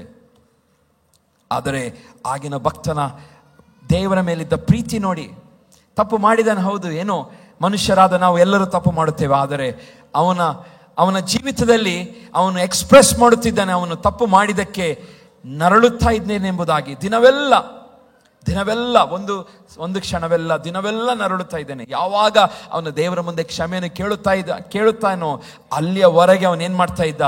ದೇವರ ಸನ್ನಿಧಾನದಲ್ಲಿ ನರಳುವಂತ ಅನುಭವ. ಪ್ರಿಯ ದೇವಜನರೇ, ನಾವು ಎಷ್ಟು ಸಾರಿ ತಪ್ಪುಗಳನ್ನು ಮಾಡುತ್ತಾ ಇದ್ದೇವೆ. ಈ ಅನುಭವ ನಮಗೆ ಉಂಟಾಗುತ್ತಾ ಇದೆಯೋ? ಹಾಲೆಲೂಯಾ. ನಿಜವಾಗಿ ಪ್ರೀತಿಸುವವನು ಯಾವಾಗಲೂ ದೇವರನ್ನು ಏನ್ ಮಾಡ್ತಾನೆ? ಬಯಸುತ್ತಾನೆ. ಯಾವಾಗ ದೇವರನ್ನು ಪ್ರೀತಿಸುತ್ತಿರುತ್ತೀರೋ, ಹಾಲೆಲೂಯಾ, ಸಣ್ಣ ತಪ್ಪಾಗಿರ್ಲಿ ಅದು ನೀವು ಏನ್ ಮಾಡ್ತಾ ಇರ್ತೀರಿ? ದೇವರ ಮುಂದೆ ಯಥಾರ್ಥವಾಗಿ ಕ್ಷಮೆಯನ್ನು ಕೇಳುತ್ತೀರಿ. ದೇವರೇ, ನಾನು ತಿಳಿಯದೆ ಮಾಡಿದ್ದೇನಪ್ಪ, ನನಗೆ ಕ್ಷಮಿಸು. ಕೀರ್ತನೆಗಾರನ ದಾಹ ನೋಡಿ, ಅವನು ಕೀರ್ತನೆ 42ರಲ್ಲಿ 1ನೇ ವಚನದಲ್ಲಿ ದಾವೀದನು ಹೇಳ್ತಾನೆ, ದೇವರೇ, ಬಾಯಾರಿದ ಜಿಂಕೆಯು ನೀರಿನ ತೊರೆಗಳನ್ನು ಹೇಗೋ ಹಾಗೆಯೇ ನನ್ನ ಮನಸ್ಸು ನಿನ್ನನ್ನು ಬಯಸುತ್ತದೆ. ಅವನ ಮನಸ್ಸು ಬಾಯಾರಿದ ಜಿಂಕೆಯಂತೆ ನೀರಿನ ತೊರೆಗಳನ್ನು ಹೇಗೋ ಹಾಗೆ ನನ್ನ ಮನವು ನಿನ್ನನ್ನು ಬಯಸುತ್ತದೆ. ಇವತ್ತು ಹಾಲೆಲೂಯಾ, ಇವತ್ತು ನಮ್ಮ ಮನಸ್ಸು ಯಾವುದಕ್ಕೆ ಬಯಸುತ್ತಾ ಇದೆ? 2ನೇ ವಚನ ಓದ್ತೇವೆ, ನನ್ನ ಮನಸ್ಸು ದೇವರಿಗಾಗಿ, ಚೈತನ್ಯ ಸ್ವರೂಪನಾದ ದೇವರಿಗಾಗಿ ಹಾರೈಸುತ್ತದೆ. ನಾನು ಯಾವಾಗ ಹೋಗಿ ದೇವರ ಸನ್ನಿಧಾನದಲ್ಲಿ ಸೇರುವೆನೋ ಎಂಬ ಒಂದು ಬಯಕೆ ಅವನಿಗೆ. Hallelujah, hallelujah. ಇವತ್ತು ನಾವು ಆರಾಧನೆಗೋಸ್ಕರ ಬರಲಿಕ್ಕೆ ನಾವು ವಾಟ್ಸ್ಆ್ಯಪ್ ಸಂದೇಶಗಳನ್ನು ಕಳಿಸಬೇಕು. ಇವತ್ತು ಯಾವುದಾದ್ರೂ ಪ್ರಾರ್ಥನೆಗಳಿಗೆ ನಾವು ಸ್ಪೆಷಲ್ ಆಗಿ ಇನ್ವಿಟೇಷನ್ ಅನ್ನು ಕೊಡಬೇಕು. ಆಗಿನ ಕಾಲದ ಭಕ್ತರು ಹೇಗಿದ್ರು? ನನ್ನ ಮನಸ್ಸು ದೇವರಿಗಾಗಿಯೇ, ಚೈತನ್ಯ ಸ್ವರೂಪನಾದ ದೇವರಿಗಾಗಿ ಹಾರೈಸುತ್ತದೆ ಎಂಬುದಾಗಿ ಹೇಳುವಂತ ಜನರು. ಇವತ್ತು ಸಭಾಪಾಲಕರು, ಸೇವಕರು, ಇವತ್ತೊಂದೊಂದು ಕೂಟ ಇದ್ದರೆ ಕೂಟಕ್ಕೆ ಬನ್ನಿ ಎಂಬುದಾಗಿ ಆಹ್ವಾನಿಸಬೇಕು. ಸಭೆಯಲ್ಲಿರುವಂಥ ಜನರಿಗೆ ದಾಹವಿಲ್ಲ, ನಾವು ಅವರನ್ನು ಫೋರ್ಸ್ಫುಲಿ ಇಲ್ಲಿಗೆ ಕರೆದು ತರಬೇಕು. ಆರಾಧನೆ ಪ್ರಾರ್ಥನೆಗಳಿಗೆ ಕರೆತರಬೇಕು. ಹಾಲೆಲೂಯಾ. ಇದು ಭಕ್ತರ ಲಕ್ಷಣವಲ್ಲ, ದೇವ ಭಕ್ತರ ಲಕ್ಷಣವಲ್ಲ ಪ್ರಿಯರೇ. ಇವತ್ತು ಕೆಲಸಗಳು ನಮ್ಮನ್ನು ದೇವರಿಂದ ಏನು ಮಾಡ್ತಾ ಇದೆ? ದೂರ ಮಾಡ್ತಾ ಇದೆ. ನಿಮಗಿರುವಂಥ ಕೆಲಸಗಳು ನೀವು ನೆನ್ಪಿಟ್ಕೊಳ್ಳಿ, ಇದು ನಿಮ್ಮಿಂದ ಏನು ಮಾಡ್ತಾ ಉಂಟು? ದೇವರಿಂದ ದೂರ ಮಾಡುತ್ತಾ ಇದೆ, ದೇವರಿಂದ ದೂರ ಮಾಡುತ್ತಾ ಇದೆ ಪ್ರಿಯರೇ. ಹೌದು, ನಮ್ಮೆಲ್ಲರೂ ಕೆಲಸ ಮಾಡಲೇಬೇಕು.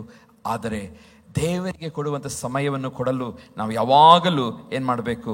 ನಾವು ಬಯಸಬೇಕು. ಹಸಿವೆ, ಇಲ್ಲಿ ದಾವೀದನು ಹೇಳುವಂಥ ಈ ಹಸಿವೆ ಅಥವಾ ಬಾಯಾರಿಕೆ, ಜಿಂಕೆಯನ್ನು ಹೋಲಿಸಿಕೊಂಡು ಹೇಳ್ತಿದ್ದಾನೆ, ಬಾಯಾರಿದ ಜಿಂಕೆ ಹಾಗೆ ಎಂಬುದಾಗಿ.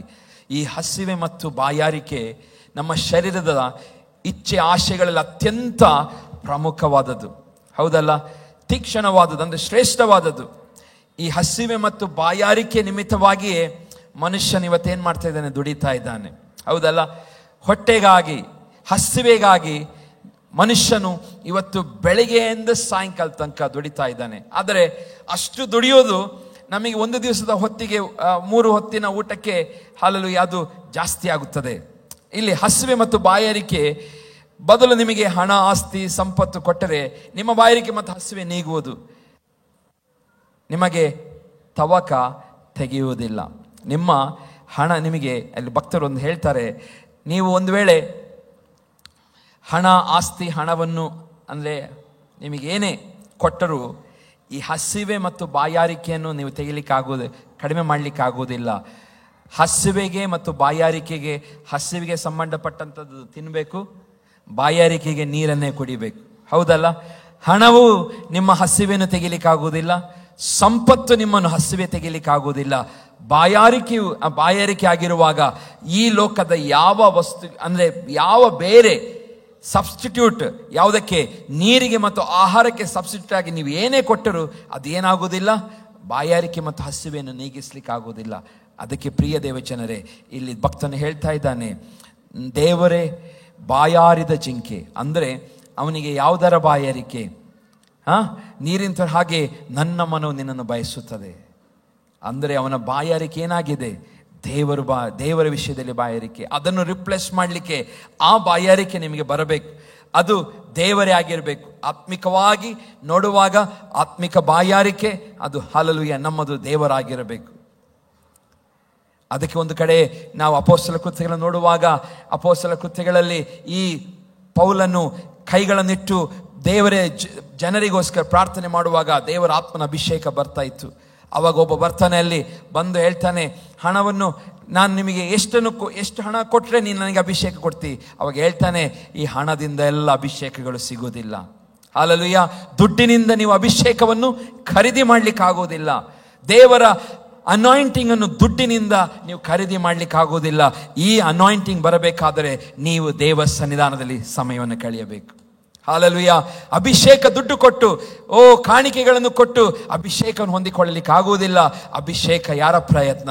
ನಿಮ್ಮ ಅಭಿಷೇಕಕ್ಕೆ ನಿಮ್ಮ ಪ್ರಯತ್ನವೂ ಬೇಕು, ನಿಮ್ಮ ಪ್ರಯತ್ನವೇ ಬೇಕು. ಬೇರೆ ಯಾರ ಅಭಿಷೇಕ? ದೇವದಾಸ ನಿಮ್ಮ ಮೇಲೆ ಕೈ ಇಟ್ಟು ಪ್ರಾರ್ಥನೆ ಮಾಡ್ಬೋದು, ಆದರೆ ಹೊಂದಿಕೊಳ್ಳುವಂಥ ಅರ್ಹತೆ ಯಾರ ಹತ್ರ ಇರಬೇಕು? ನಿಮ್ಮ ಹತ್ರ ಇರಬೇಕು. You should be qualified to receive the anointing. ನೀವು ಅಭಿಷೇಕ ಹೊಂದಿಕೊಳ್ಳಿ, ಕ್ವಾಲಿಫೈ ಆಗಬೇಕು. ಪ್ರಿಯ ದೇವಜನರೇ, ಅಂದಿನ ಕಾಲದಲ್ಲಿ ಪೌಲನ ಹತ್ರ ಹಾಗೆ ಬಂದು ಕೇಳ್ತಾರೆ. ಅವಾಗ ಹೇಳ್ತಾನೆ, ದುಡ್ಡಿನಿಂದ ಆಗೋದಿಲ್ಲಪ್ಪ, ಅಭಿಷೇಕ ದುಡ್ಡಿನಿಂದ ಪರ್ಚೇಸ್ ಮಾಡ್ಲಿಕ್ಕೆ ಆಗೋದಿಲ್ಲ. ಹಲ್ಲೆಲೂಯಾ. ಪ್ರಿಯ ದೇವಜನರೇ, ಇವತ್ತು ನಾವು ಬಹಳ ಜಾಗೃತಿಯ ಕ್ರೈಸ್ತಿಯ ಜೀವಿತ, ಹಲ್ಲೆಲೂಯಾ, ಒಂದು ಬಯಕೆಯ ಜೀವಿತವಾಗಬೇಕು. ನಾವು ಯೇಸುವಿನೊಂದಿಗಿರಬೇಕು, ದೇವರೊಂದಿಗಿರಬೇಕು, ಸಮಯವನ್ನು ಕಳೆಯಬೇಕು ಎಂಬ ಒಂದು ಆಶೆ ನಮ್ಮದಿದ್ದರೆ ಮಾತ್ರ ನಾವು ದೇವರನ್ನು ಮೆಚ್ಚಿಸ್ಲಿಕ್ಕಾಗುತ್ತದೆ ಮತ್ತು ದೇವರ ಪ್ರೀತಿಯಲ್ಲಿ ನಾವು ಇರ್ಲಿಕ್ಕಾಗುತ್ತದೆ. ಹಲ್ಲೆಲೂಯಾ. 1 ಯೋಹಾನ 2:28 ಯೋಹಾನನು ಹೀಗೆ ಹೇಳ್ತಾನೆ, ಪ್ರಿಯರಾದ ಮಕ್ಕಳೇ, ಆತನು ಪ್ರತ್ಯಕ್ಷನಾಗುವಾಗ ನಾವು ಆತನ ಆಗಮನದಲ್ಲಿ ಆತನ ಮುಂದೆ ನಿಲ್ಲಲು ನಾಚಿಕೆ ಪಡದೆ ಧೈರ್ಯದಿಂದಿರುವಂತೆ ಆತನಲ್ಲಿ ನೆಲೆಗೊಳ್ಳೋಣ. ನಾವು ಆತನು ಬರುವಂಥ ದಿನಗಳು ಬರಲಿಕ್ಕಿದೆ. ಅವಾಗ ನಾಚಿಕೆ ಪಡದೆ ಧೈರ್ಯದಿಂದ ಇರುವಂತೆ ಆತನ ನೆಲೆಗೊಳ್ಳೋಣ ಎಂಬುದಾಗಿ ನಾವು ನೆಲೆಗೊಳ್ಳಬೇಕು. ಯಾಕೆ? ನಾವು ಆತನ ಆಗಮನದಲ್ಲಿ ನಾಚಿಕೆ ಪಡೆದ ಹಾಗೆ ನಾವು ಜೀವಿಸುವುದಕ್ಕೋಸ್ಕರ ನೆಲೆಗೊಳ್ಳಬೇಕು ಎಂಬುದಾಗಿ ಇಲ್ಲಿ ಯೋಹಾನ್ ಹೇಳ್ತಾನೆ. ಪ್ರಿಯರೇ, ಹೌದು, ನಾವು ಇವತ್ತು ಇರುವಂಥ ಈ ಕಾಲ ಕೃಪೆಯ ಕಾಲ. ನಮಗೆ ದೇವರ ಸಹಾಯ ಒದಗಲ್ಪಡುತ್ತದೆ.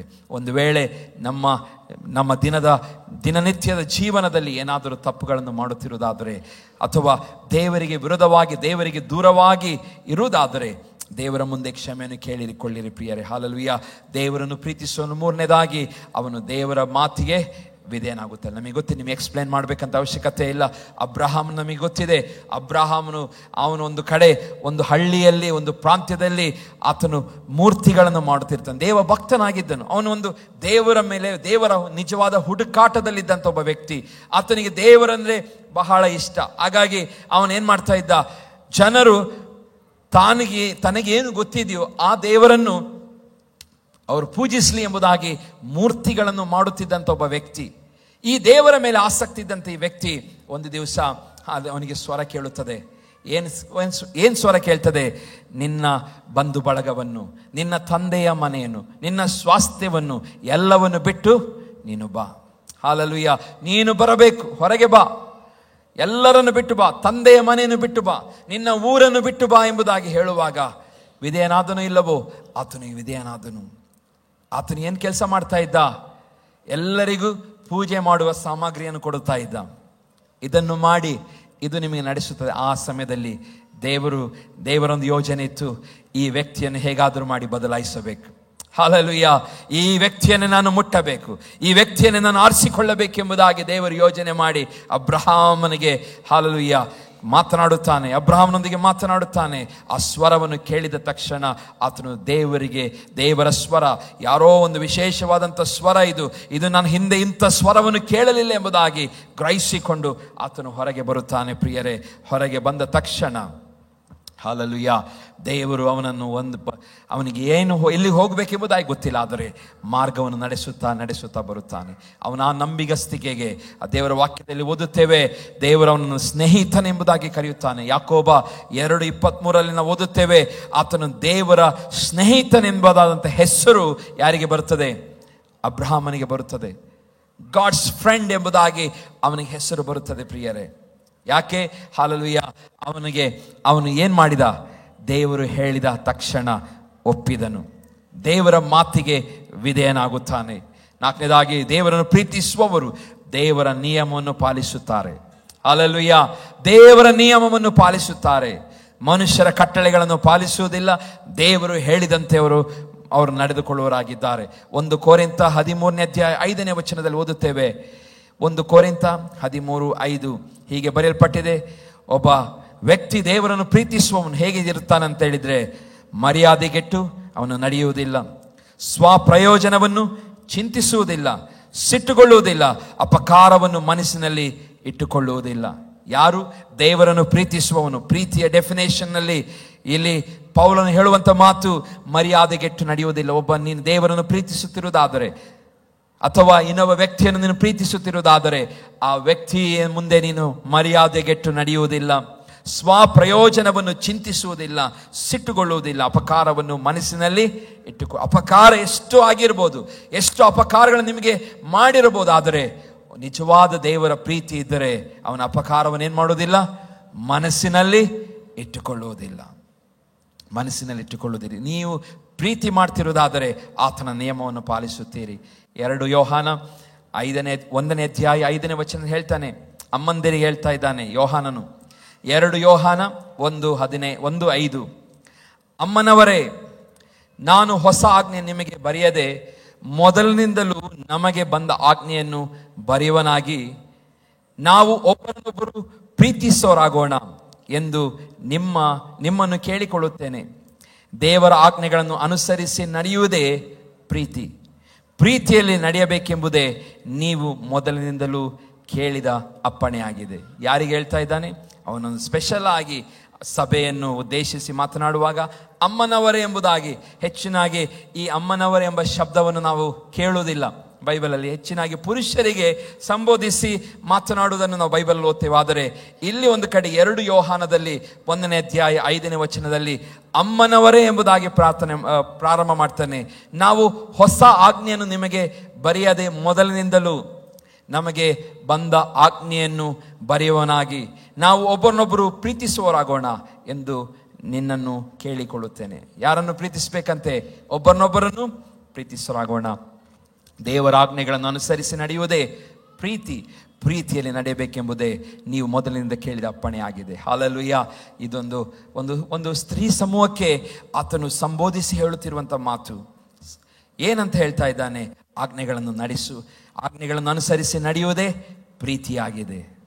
ದೇವರ ಆಜ್ಞೆಗಳನ್ನು ಅನುಸರಿಸಿ ನಡೆಯುವಂಥದ್ದೇ ಪ್ರೀತಿಯಾಗಿದೆ.